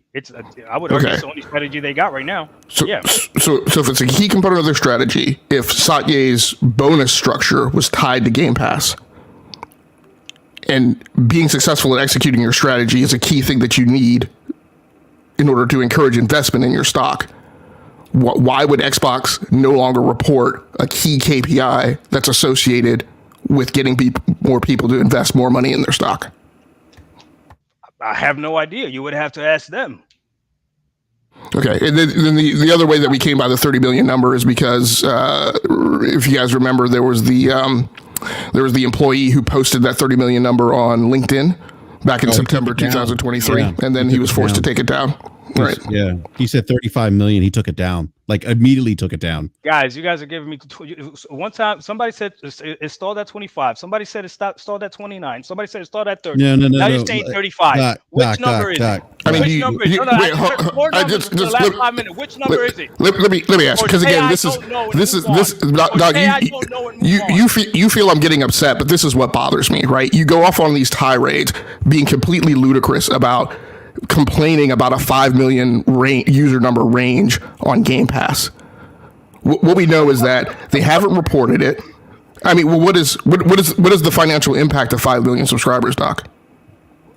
What is the ARPU for those 5 million users and the impact to Microsoft's bottom line? I don't know. You do the math. 5 million times freaking use the cheap Game Pass, $10 a month, every single month by 5 million. You do that. You don't think that makes a difference? Yeah, minus the cost, Doc. We're not just talking about revenue. We're talking about profitability. We're talking about financial performance. That's perfect. What's the cost of Game Pass? What does Game Pass cost Microsoft? You don't know. You don't know. Just say you know. Why is it so hard for you guys to say you don't know? You don't know. At first, this was not profitable. This is not sustainable. Then Phil Spencer himself comes out and says it's sustainable. No, I'm tired of this, man. I gave Logic his respect when he spoke about stuff that sounded like he knew what he was talking about. But now he has a problem saying, I don't know. You're asking me how much does it cost Microsoft to spend on Game Pass? You don't know, or do you know? Doc, here's the thing. So we talked about I don't think, and I have to look, I don't think Microsoft shared the cost of laboring Game Pass. I don't know if B-Money, if you've heard anything, if you have because they hide it in their numbers, in their financials. Exactly. Hey, this is what I'll say. You're right. I don't know, but what I do know is I do know that it's not hitting the numbers that they want. I do know it is why they are reconsidering what their strategy is. I do know there's a reason that they're not reporting it. And I do know that it has stalled at somewhere around 30 million. You could add the 11.25 million to that they gained when they flipped everybody over forcibly from Games with Gold to Game Pass. So there's your 41 million. That's what I do know. I will say this too. If I lose the bet, Doc, we'll come up with something commensurate for me to give to you. But no, I'm not capitulating to some ludicrous argument based on nothing. So they're somewhere over those numbers. Hey, chat, just realize I just got another number. Now I got 41 million. Just realize that, chat. I just got another number right now. Just realize that. I agree with every single thing that you said except for that last part. You just gave me another number. Hold on.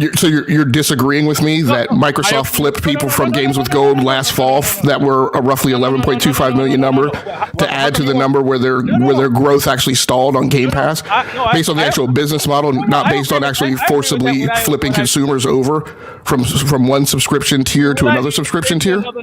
Do you realize that you just gave me another number? I heard 25, 29, 30, 35, and now whatever. Doc, the point is you're pulling at very small threads. We used to call those Irish pennants. You're pulling at these little tiny things in an effort to make an argument that Game Pass is somehow more successful than we're saying it is. What we're saying is that Microsoft invested in a strategy, and that strategy gained some growth, and it gained growth up until a certain point, and that at a certain point that growth stalled, and it flatlined, just as Matt Piscatella capitulated to. You and me, bro. Beyond that, they haven't gained any successful growth in a way that has really moved the needle for them. How do you That is the point. Doc, wait, you don't Doc, this is okay. We know because we know behaviors of corporations, okay? Number one. Okay. So you're saying that when corporations, they have a thriving business like business that they don't talk about it? How long has Game Pass been around? How long has Game Pass been around? Game Pass has been around since 2017. Since 2017. So Doc, so a couple things here. Hold on. No. Let me just finish here. Satya Nadella. Wait, because I'm gonna get you guys right now. You guys are real quick to say that Xbox quits everything as like Zoom, and they quit phones, and now they're gonna quit hardware. If Game Pass is not successful, we didn't say they were quitting hardware. Why would they not quit? Why would they not quit Game Pass? Are they gonna quit Game Pass? Because if they didn't have Game Pass, Doc, what else would they have? Quit Game Pass if it's not successful. No, Doc. Answer your own question. If they didn't have Game Pass, what else would they have?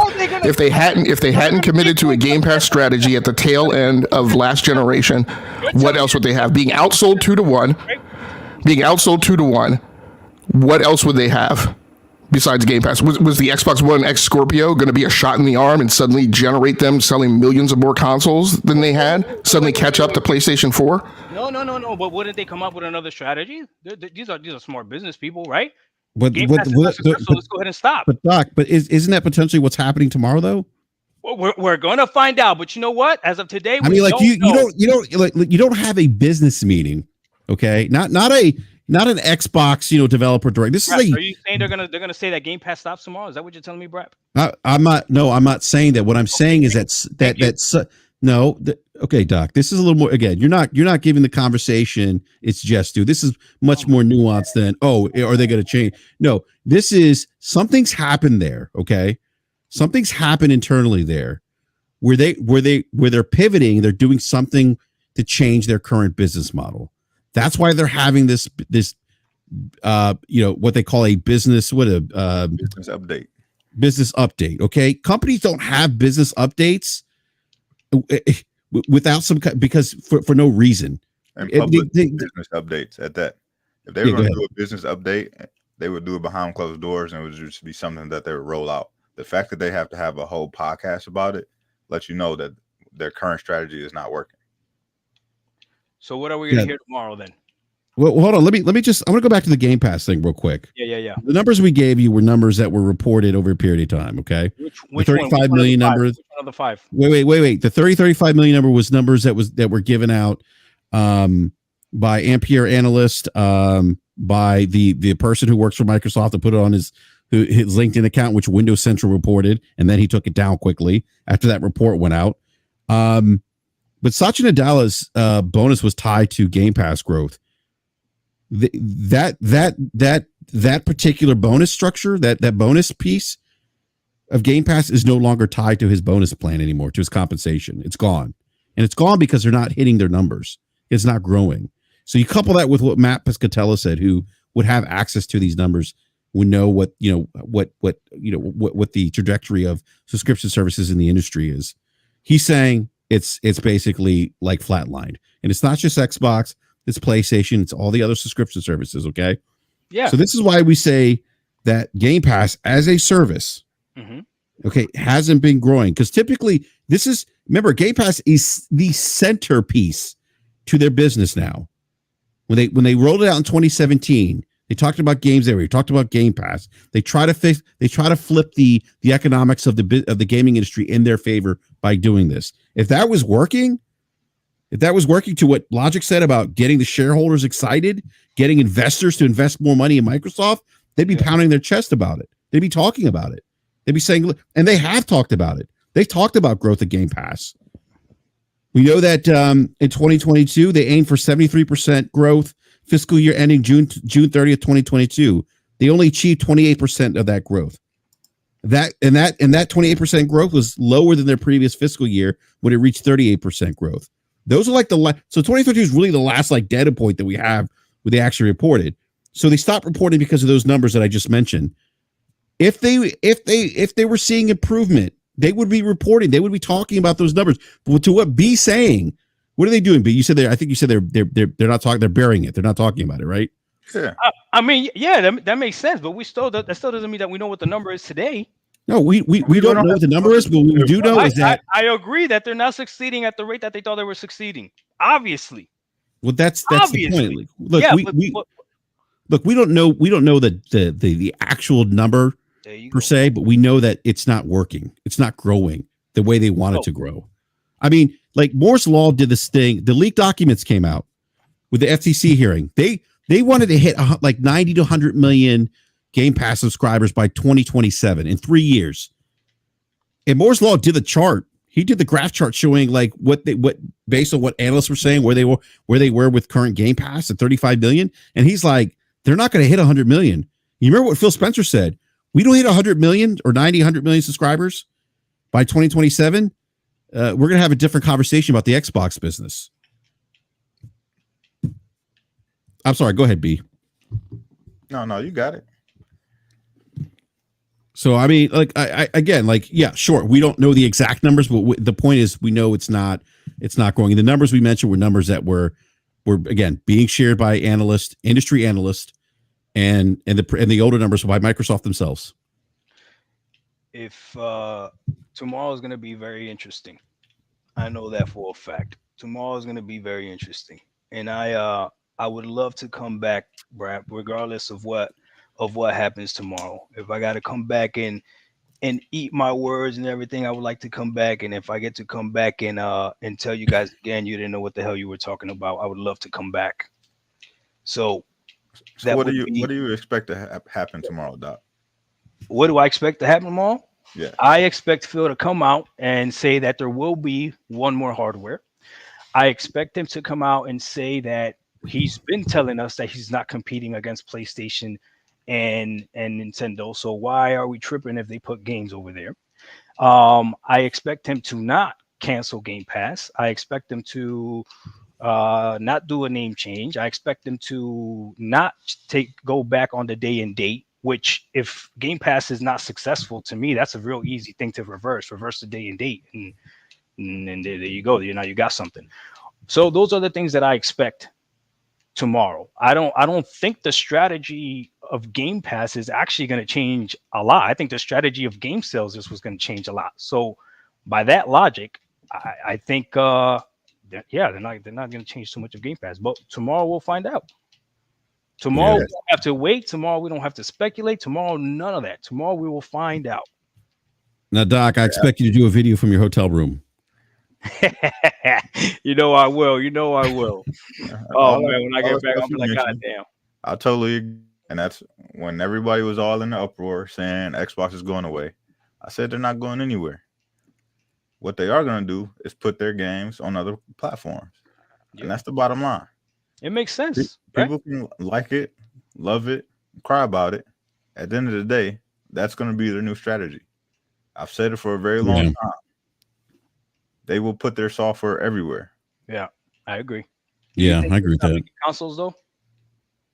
What's that? Do you think they'll stop making consoles? Eventually, they will. Eventually, yeah. Because Microsoft, their key business is not in hardware. It never has been. They try, and they have a lot of good ideas, and they bring a lot of stuff to the table and to the market. But what happens is once they do it, someone that has a bigger brand or a more popular brand will take what they've done and they'll execute it better. And guess what? It becomes way more successful than Microsoft could ever imagine. It happens all the time. It happens to them all the time. I would like to argue that, but I can't. That's pretty true. Yeah. Logic, do you think that they make changes to Game Pass tomorrow? Or they not Game Pass? I'm not sure. I'm not sure, and I don't know that it really matters.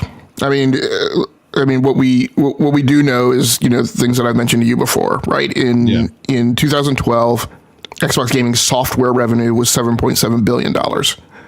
It then dropped all the way down to a low of $4.5 billion in 2019. They started reversing that as they started making studio acquisitions, and they have brought it back up in 2022 to $7.8 billion. And then they surged to $8.6 billion right off the Activision acquisition. So my point is, one of the longtime points with Xbox has been that despite acquisitions that now are around $114 billion or so over the years of Spencer's tenure, right, that the needle really hasn't moved in terms of their gaming software revenue. And so at the end of the day, I mean, what they do tomorrow, I don't know what impact it has. It probably has an impact on them from a business perspective. Doesn't really impact me as a gamer directly.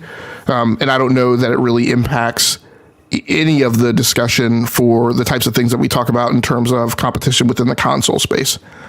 It maybe helps them as a publisher. I don't know, and I'm not sure, if it even really matters. They're in third place in terms of console install base. They've been third place for a very long time. That market share percentage has continued to dwindle, and I don't see that necessarily reversing anytime soon. So, I mean, what they announce tomorrow will be interesting. Will it be impactful or really make a difference? I don't really know or think that it will. Yeah. Hey, When they eventually get out of hardware, what do you think happens to the platform as far as like where they put Xbox? Yeah, I can't remember, B, if you were here. I think I had kind of gone through this long spiel before you got here. I think at some point there will always be some kind of Xbox hardware. That footprint may get smaller. It may become more of head more in the direction of a low power compute, leverage a lot of cloud compute. I'm not sure. I think there will always be some vestige of hardware, but again, that in my mind, that's as I've talked to Brap, right?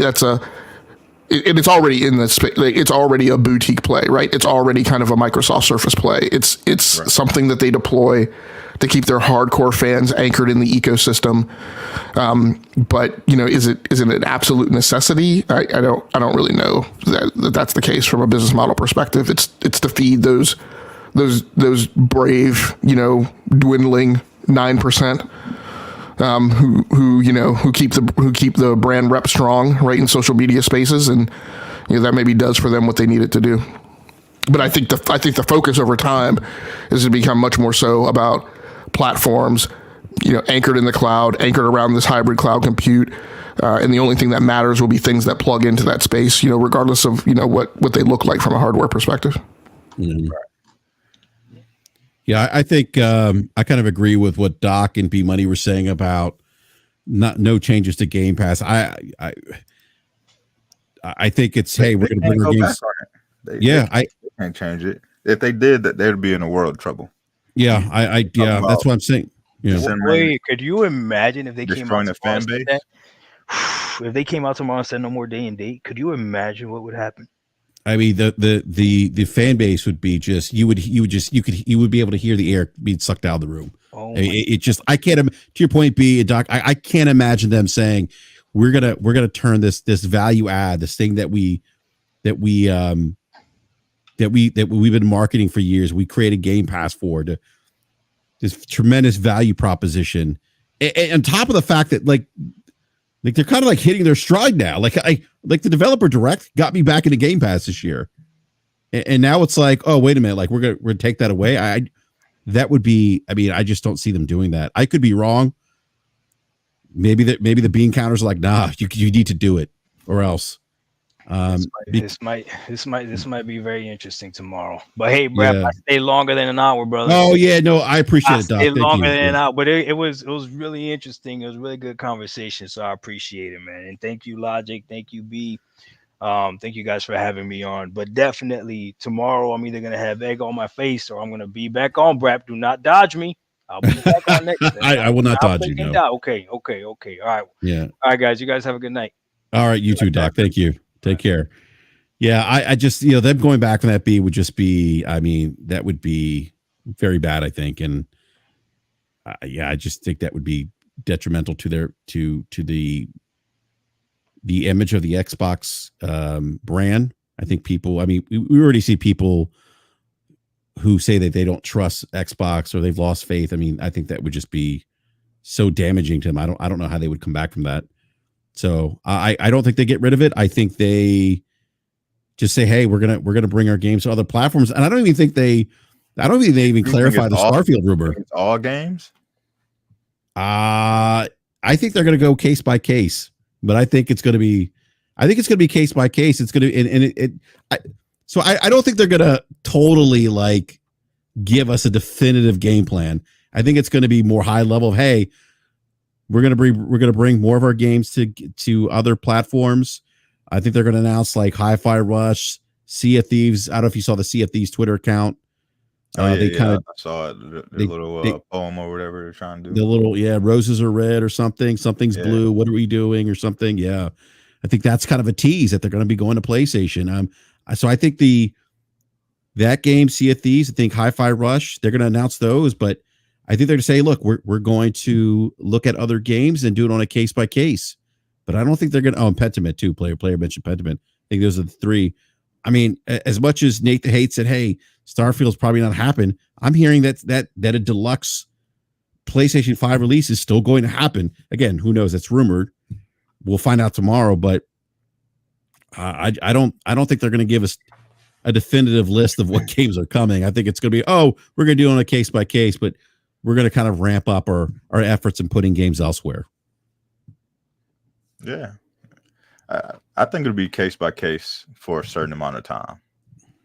And then I think eventually the floodgates will be open. Because I think you can only do case by case. I think you do the case by case as a test bed just to see, like, are other people biting for these games on other platforms? And with Sea of Thieves, you may be able to get some people. I mean, it's a pretty popular game. A lot of people play it on PC and whatnot. But like, we know Hi-Fi Rush didn't do that well on their platform, and Pentiment was a very small game that most people didn't finish. So if you trickle those games out, you hope a few people hop in there, take a look. In my eyes, it's going to take the big games for them to really see, what this is going to be. And even if it's just the older stuff, even if it is Halo Infinite, if it is, a Gears collection or whatever, I think it's gonna take the bigger games and multiplayer games, even games that have, microtransactions, to kind of see like what kind of extra revenue they can gain from this. Because releasing the Hi-Fi Rush and Pentiment, that's not gonna do it. That's just a test bed to see if they can get people to bite. Because if people on your platform weren't interested in those games, you got to think that there's going to be less interest on bigger platforms. When you gave the game away essentially for free in your subscription, now you're asking people to pay for the game. It's totally different as far as like the amount of people who are going to check the game out versus what they would if it came in a subscription. I mean, I guess here's another question, right? Is so real quick, Jim. I got to step away for a minute, but go ahead. Yeah, keep the conversation. I'll be right back in a minute, but go ahead. Yeah, no, I mean, so we've had I would say,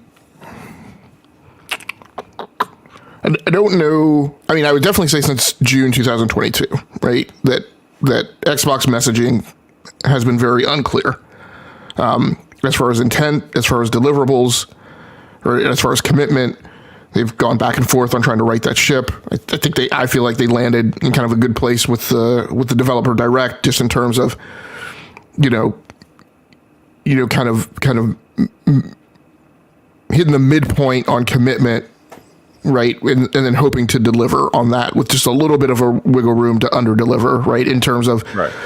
Like I feel like if Indiana Jones doesn't make it in 2024, I think it'll be fine if it slips to Q1 of 2025. I don't think anybody will really riot about that. But in my mind, they've definitely had a problem with messaging, right, since mid-June 2022.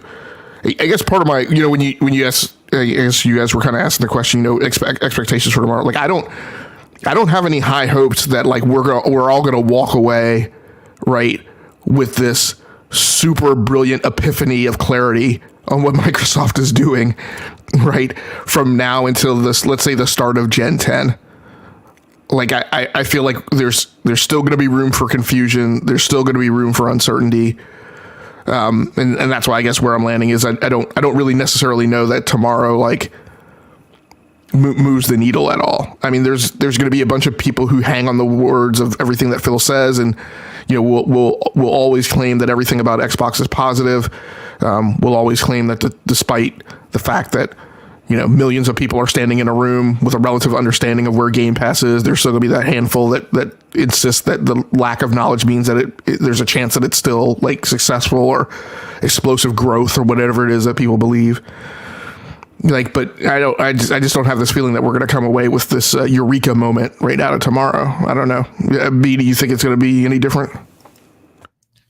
Nah, I kind of feel the same way. I feel like they're going to say a lot of words, and at the end of it, we're still going to be looking confused. Like, what does all of this mean? Because that's just what Microsoft does. It's it's what we've come to expect from them. And it's going to be a lot of corporate talk, a lot of spewing out numbers and stuff that really doesn't matter. And like Logic said, a lot of people are going to run with everything that Phil says and say, oh, I told you so. It's not like this or it's not like that. But I agree. I think we are gonna kind of leave our head scratching our head and kind of figuring out what does this actually mean, what is the actual roadmap from what they're trying to do, and what can we expect, heading into the next generation? Because that's also the big question. Going in, we're kind of at the midpoint for this generation. So having this announcement at the midpoint of this generation and not kind of like at the tail end where we're starting a new generation, that is also a little confusing. B, you brought up a great point about we're not the tail end of the generation. We're sitting here at the middle. Right. And so if you're pivoting in the middle, I think that speaks volumes that there's something wrong. Something we say like the math isn't adding up. And the one consistent rumor that I keep hearing is that the ABK deal messed up the math. I can believe that. That, the bean counters started looking at the books, started looking at things. Wait a minute, this isn't adding up. We need to figure something out. And I think to have this kind of discussion mid-gen at this point, and what's crazy? I mean, you look at you guys. We discussed this earlier. Logic, the for the year, PlayStation 5 sold about 21 million. They missed their 25 million target. They sold about 21 million consoles. Oh, no. They haven't missed their 25 million target yet. Their 25 million target was for their fiscal year. Their fiscal year doesn't end until March 31. So people are reporting that they missed their target. Oh my God. I'm sorry. Go ahead, man. I have a bone to pick with gaming media right now, but go ahead. Yeah. I mean, it's probable that they will miss the 25 million mark. They'll probably land somewhere like 23 and a half or something like that. Okay. That sounds feasible. I mean, the numbers I was looking at that I had, again, the best that I could find was they were at about like 21.3 as of December.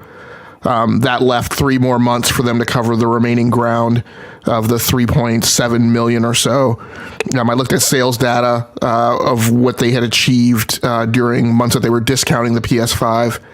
And calculated that, based on that, it was going to be really challenging for them to get to 25 mil based solely on sales. Yeah, I'm trying to look at the numbers here.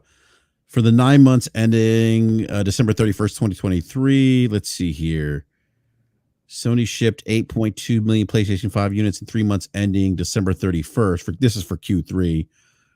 In total, 16.4 million units have been shipped since the company's fiscal year began in April, adding calendar Q1 units, and 22.7 million PS5s were shipped in 2023.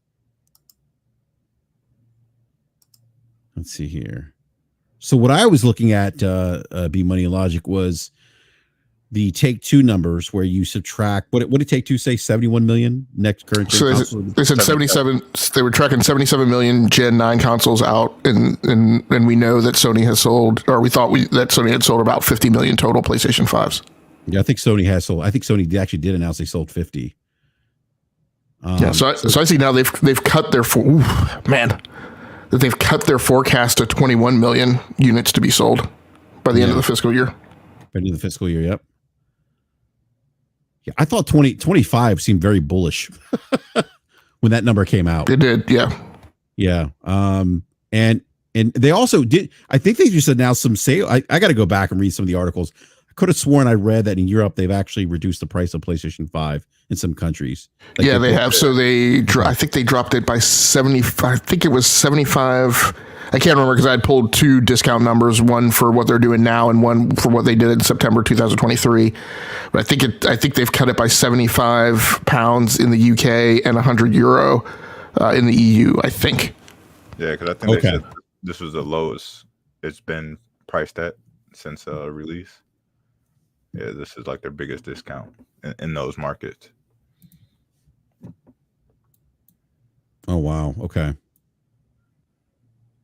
Yeah, so they're trying to stimulate they're trying to stimulate more console sales. Then,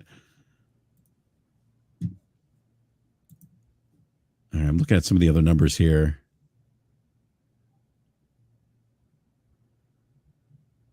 Yeah, what do you guys? Let me before you wrap up the show. There is something that I've been seeing now, as a result of Hiroki Totoki's commentary.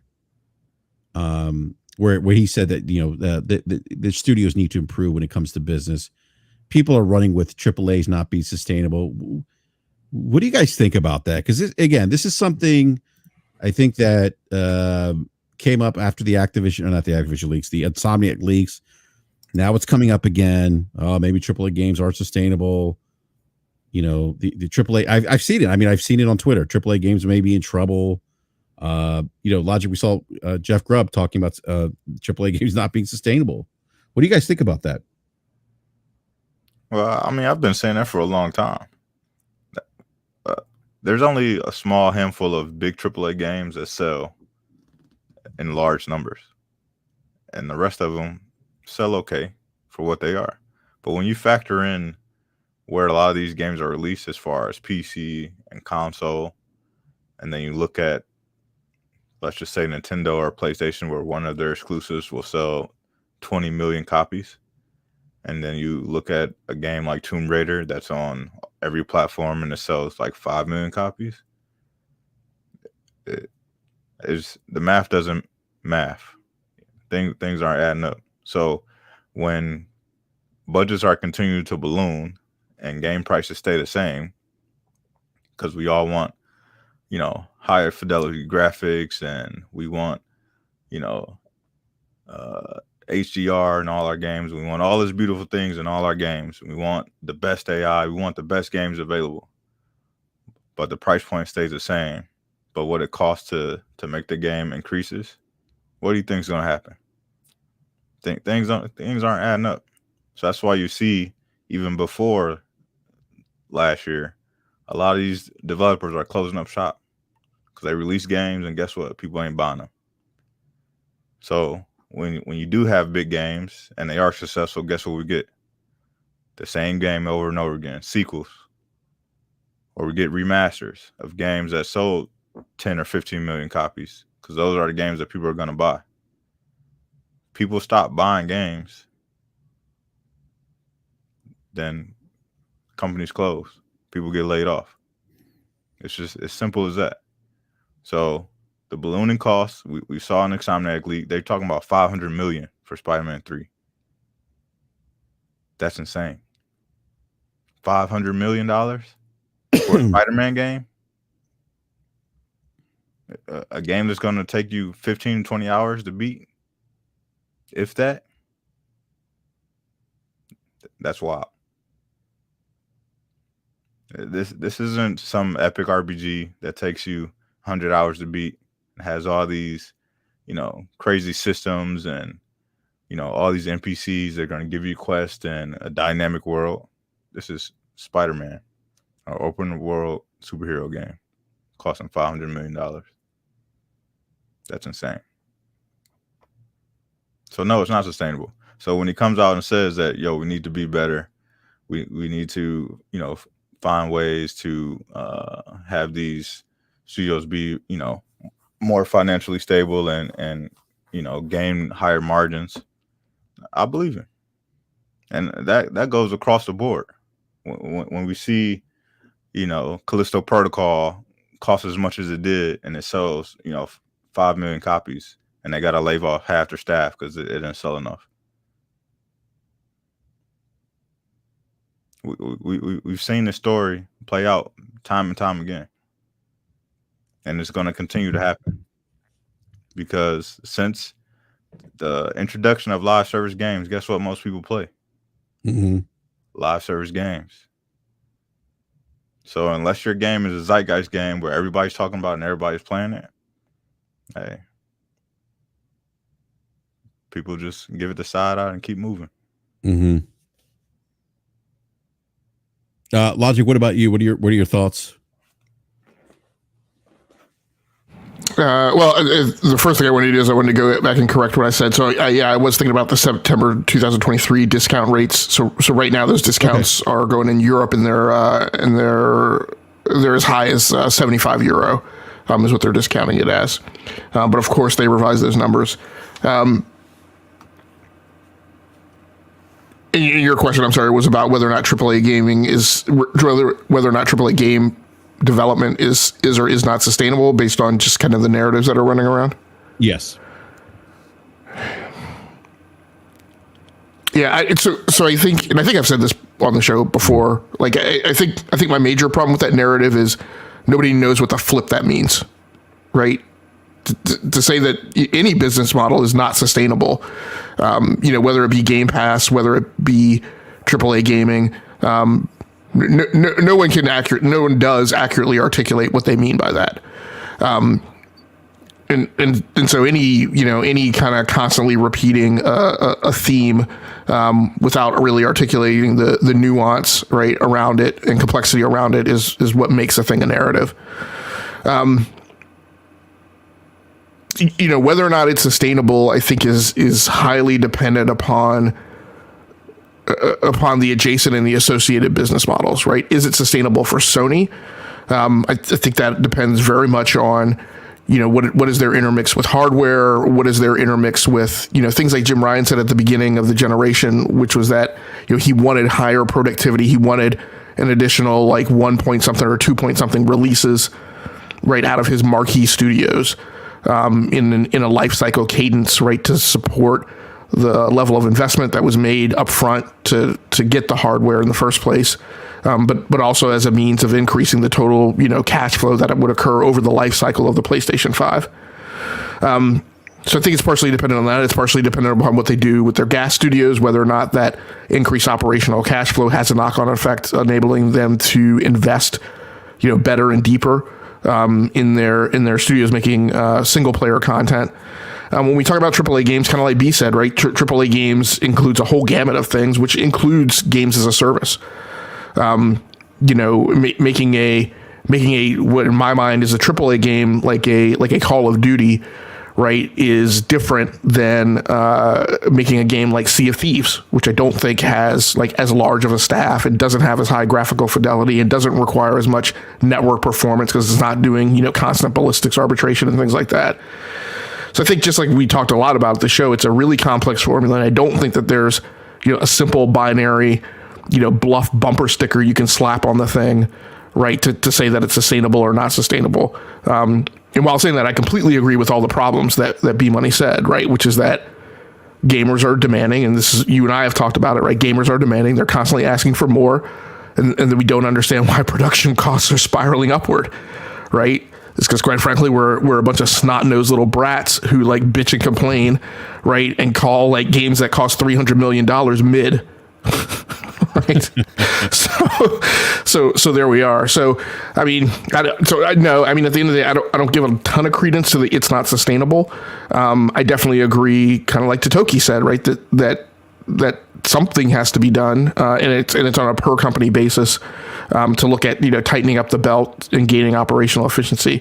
I think the impact on the industry is we're gonna head and we're gonna careen towards more consolidation, because over time it's just gonna become more and more challenging and less reasonable to maintain any cost efficiency for a large scale publisher that is not closely aligned with a platform owner, is my belief. And I believe for a long time that you're going to start seeing more consolidation. I mean, this way precedes the Activision and the Bethesda acquisitions. I think you're going to start seeing more and more publishers coalescing and aligning around the platform owners. Yeah, it's an interesting point. I mean, I know we've talked about that, like where the cost of development is going to get so expensive that it's going to force consolidation, because only a select handful will be able to make those kinds of games, unfortunately. And B, to your point about like the clones, like you didn't call them clones, but basically like the games that are successful AAA games, we tend to see copycat games. It's interesting though, because consumers also demand, at least in my opinion, I feel like they demand. Maybe this is something you just mentioned, Logic, that they demand, like they want the latest and greatest. They want the bells and whistles, the great graphics.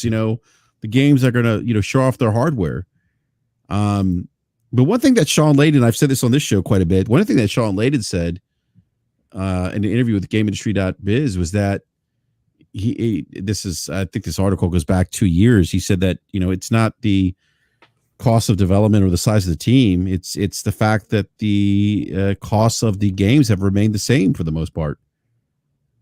and he said that's what ultimately doesn't make AAA games sustainable. So it may come to I'm thinking like at some point we may be in a situation where it's like we're gonna have to pay more than $70 for AAA experiences, maybe 80, maybe 90, maybe 100. I think it was go ahead, B. Yep. It's just like when we were kids, we could go to the corner store with like $2 and we live like kings. You go to the corner store now or gas station with $2, you could barely buy anything in there.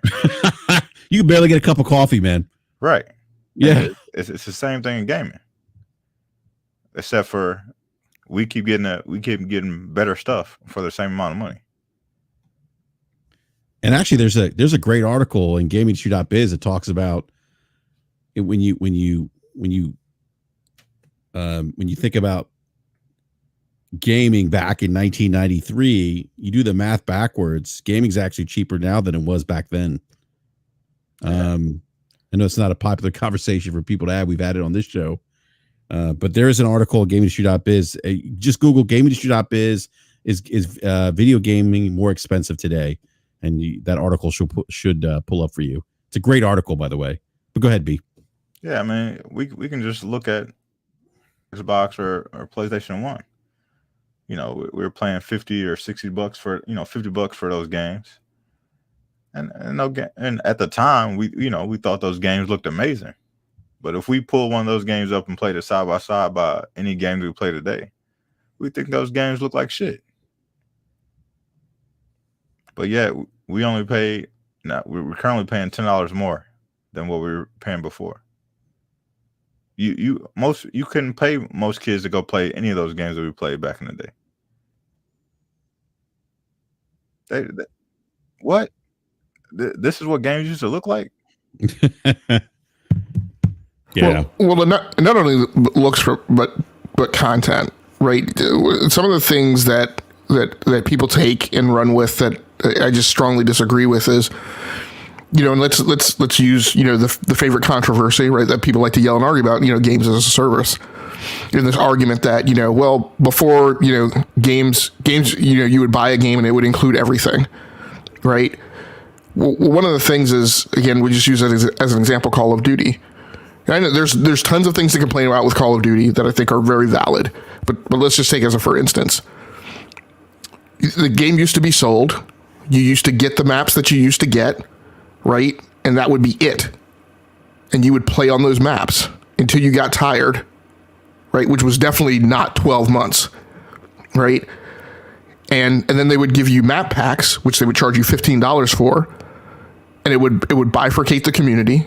You and I, Brap, have talked about this many times, right? Because we had this experience on Xbox 360. You would jump on with your friends, and I pretty much guarantee you that the metric was something like about 3.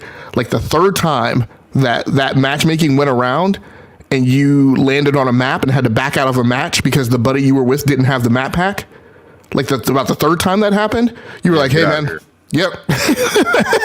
Have fun, man. Bro, I got to play all these maps that I spent $15 for. We'll go to tomorrow or something. You're right. Right. And so today, and again, this isn't a statement about quality or whether or not you like it or whether or not you think it or whatever, but the point of the matter is that today you buy the game for $70 and you don't have to buy the battle pass, right? But when the next season rolls around, you can continue playing. You still get new maps. You still get new modes. You still get new weapons. Right? There's a ton of additional content, and that content, right, has the knock-on effect that I talked about that's essential for games as a service. It keeps people playing and keeps the player base around. And that's what makes the game fun and interesting for you to play. You may not care about the content. There are tons of people who don't care about the cosmetics, right? So let's say you could care less about the cosmetics, but the point is that you get a new map rotation, right? You get new modes, you get new weapons. And you don't have to pay a dime beyond what you paid for at the point of sale. And whether you agree with it or not, or hold value to it or not, or whatever, but the point is that you're getting additional content delivered for a 12-month cycle beyond what you paid for at the pump. And there has to be some acknowledgement, right, that and somebody's making that, right? There's not a developer sitting at a desk pushing a button with his feet kicked up on the desk, right, making that pop off an assembly line with no level of effort behind it, right? There's a team of like a ginormous number of people, right? The Call of Duty team, as far as I remember, the last time I looked at it, is the largest team in game development, largest cohesive, singular holistic unit in game development, right? And there's hundreds of people, numbering close to 1,000, maybe more, right, cranking that game out, right, 12 months with other things in production. So, again, you can choose to acknowledge that you don't like it or you don't care or it's not of value to you, whatever. But the point is that it exists and it expends resources, right, and it delivers content, right, beyond what you pay for. Like I said, at the initial point of sale. The one thing I wanted to add before we get out of here, Brap, is so I remember distinctly that we were having a conversation about whether or not the $50 price increase to the PlayStation 5 digital was going to have an impact on PlayStation 5 sales. And I remember all of the panel members arguing against me that there would be no impact. And yet I'm sitting here looking at the Q3 financials, and what I see is decrease in sales of hardware resulting from lower unit sales. You're saying the $50 increase led to a decline in unit sales. I don't know that the bet said that I had to have direct linkage to the causality of that, but I'm saying there it is, Fair enough, sir. Fair enough. I mean, it's possible, but groceries are also 3 times as much as they used to cost too. So we can agree to disagree. Let me grab this last super chat here. Dryad Chisel with the $5 super chat says, with gaming budget so high, why do you guys think a game like GTA 5 through 6 continues to sell and thrive? Who wants to take that question? Because people are playing it online. Yeah. That's why. That's live service games. GTA into a games as a service. Yeah, because it gets content and it keeps people engaged, and it gives people a place to go, right? To do something beyond just playing games by themselves. Right. Yep. That's a great point. Yeah. I mean, we've heard the GTA 6 online looks like. Oh man, that's going to be insane. Yeah. The environment itself and all the stuff you could probably get into, and all the worlds that people are going to create when they start having their own servers and whatnot. It's GTA 6 is, you talking about a game living forever. That could be one of them. They might just turn that into a platform. That would surprise me, considering how well GTA 5 did. Like literally was charting NPD for like years upon years. I think they just did like another 5 million in sales their last quarter. Do they really? Jeez. Yeah, GTA 6 is going to be a beast. Yeah. All right, gentlemen. I'm going to go ahead and wrap up the show. Want to give a big shout out to everyone in the live chat. Thank you so much for hanging out with us this evening. I will be doing a special BRAP tomorrow after the Xbox podcast business event update. And I will give you my impressions, my thoughts on what was discussed. And yeah, tomorrow's gonna be an interesting day for sure. Also want to give also want to say thank you to not Puerto Rock. I'm sorry. Not Puerto Rock. Oh man. Doc Dark for joining us as well. Thank you to Doc. And by the way, hit that like button if you haven't done so already. Really appreciate the support. Helps the channel out. If you're new, subscribe, hit the bell notification so you're alerted when we go live. Want to thank B Money as well. B, I don't know if you want to be found. I know you're not on Twitter a lot, but if you want to be found, let everyone know they can find you.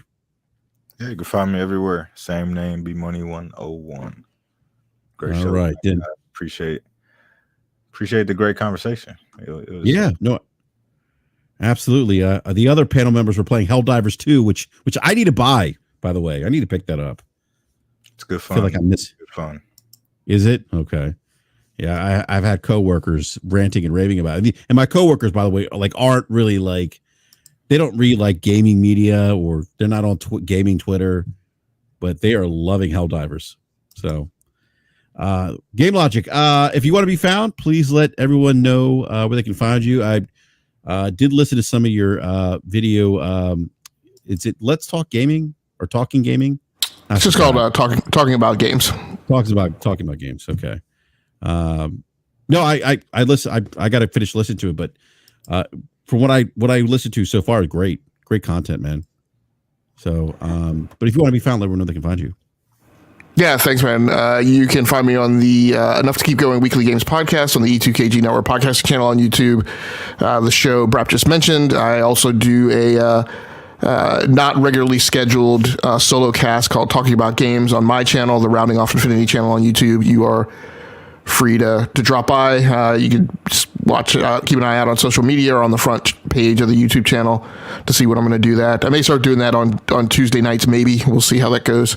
But it's a show where I really get into a lot of the financial, technical, and historical details about, ongoing stories in the game's media. So you'll see stories in the news cycle and you'll see the headline and you'll read the short write-ups, but I go and try to do some research and pull some additional background information together and do a deep dive on some of those topics. So you are welcome to stop by. Just full on truth in advertising. Please do not stop by with any flat earther perspectives or theories. I just have no tolerance for those. There are things that are commonly accepted knowledge that are in the space that we should all admit to and move on with our lives. Oh, yeah. Yeah. I don't disagree, Logic. I don't disagree. So, all right, everyone. Thank you so much for watching the show again. Again, please smash that like button if you haven't done so. Subscribe, hit the bell notifications here, alert when we go live. Again, I will be back tomorrow, probably around 4:00 p.m. Eastern time to discuss the Xbox business event. So until then, good night. Have fun playing video games because that's what it's all about. We'll catch you next time.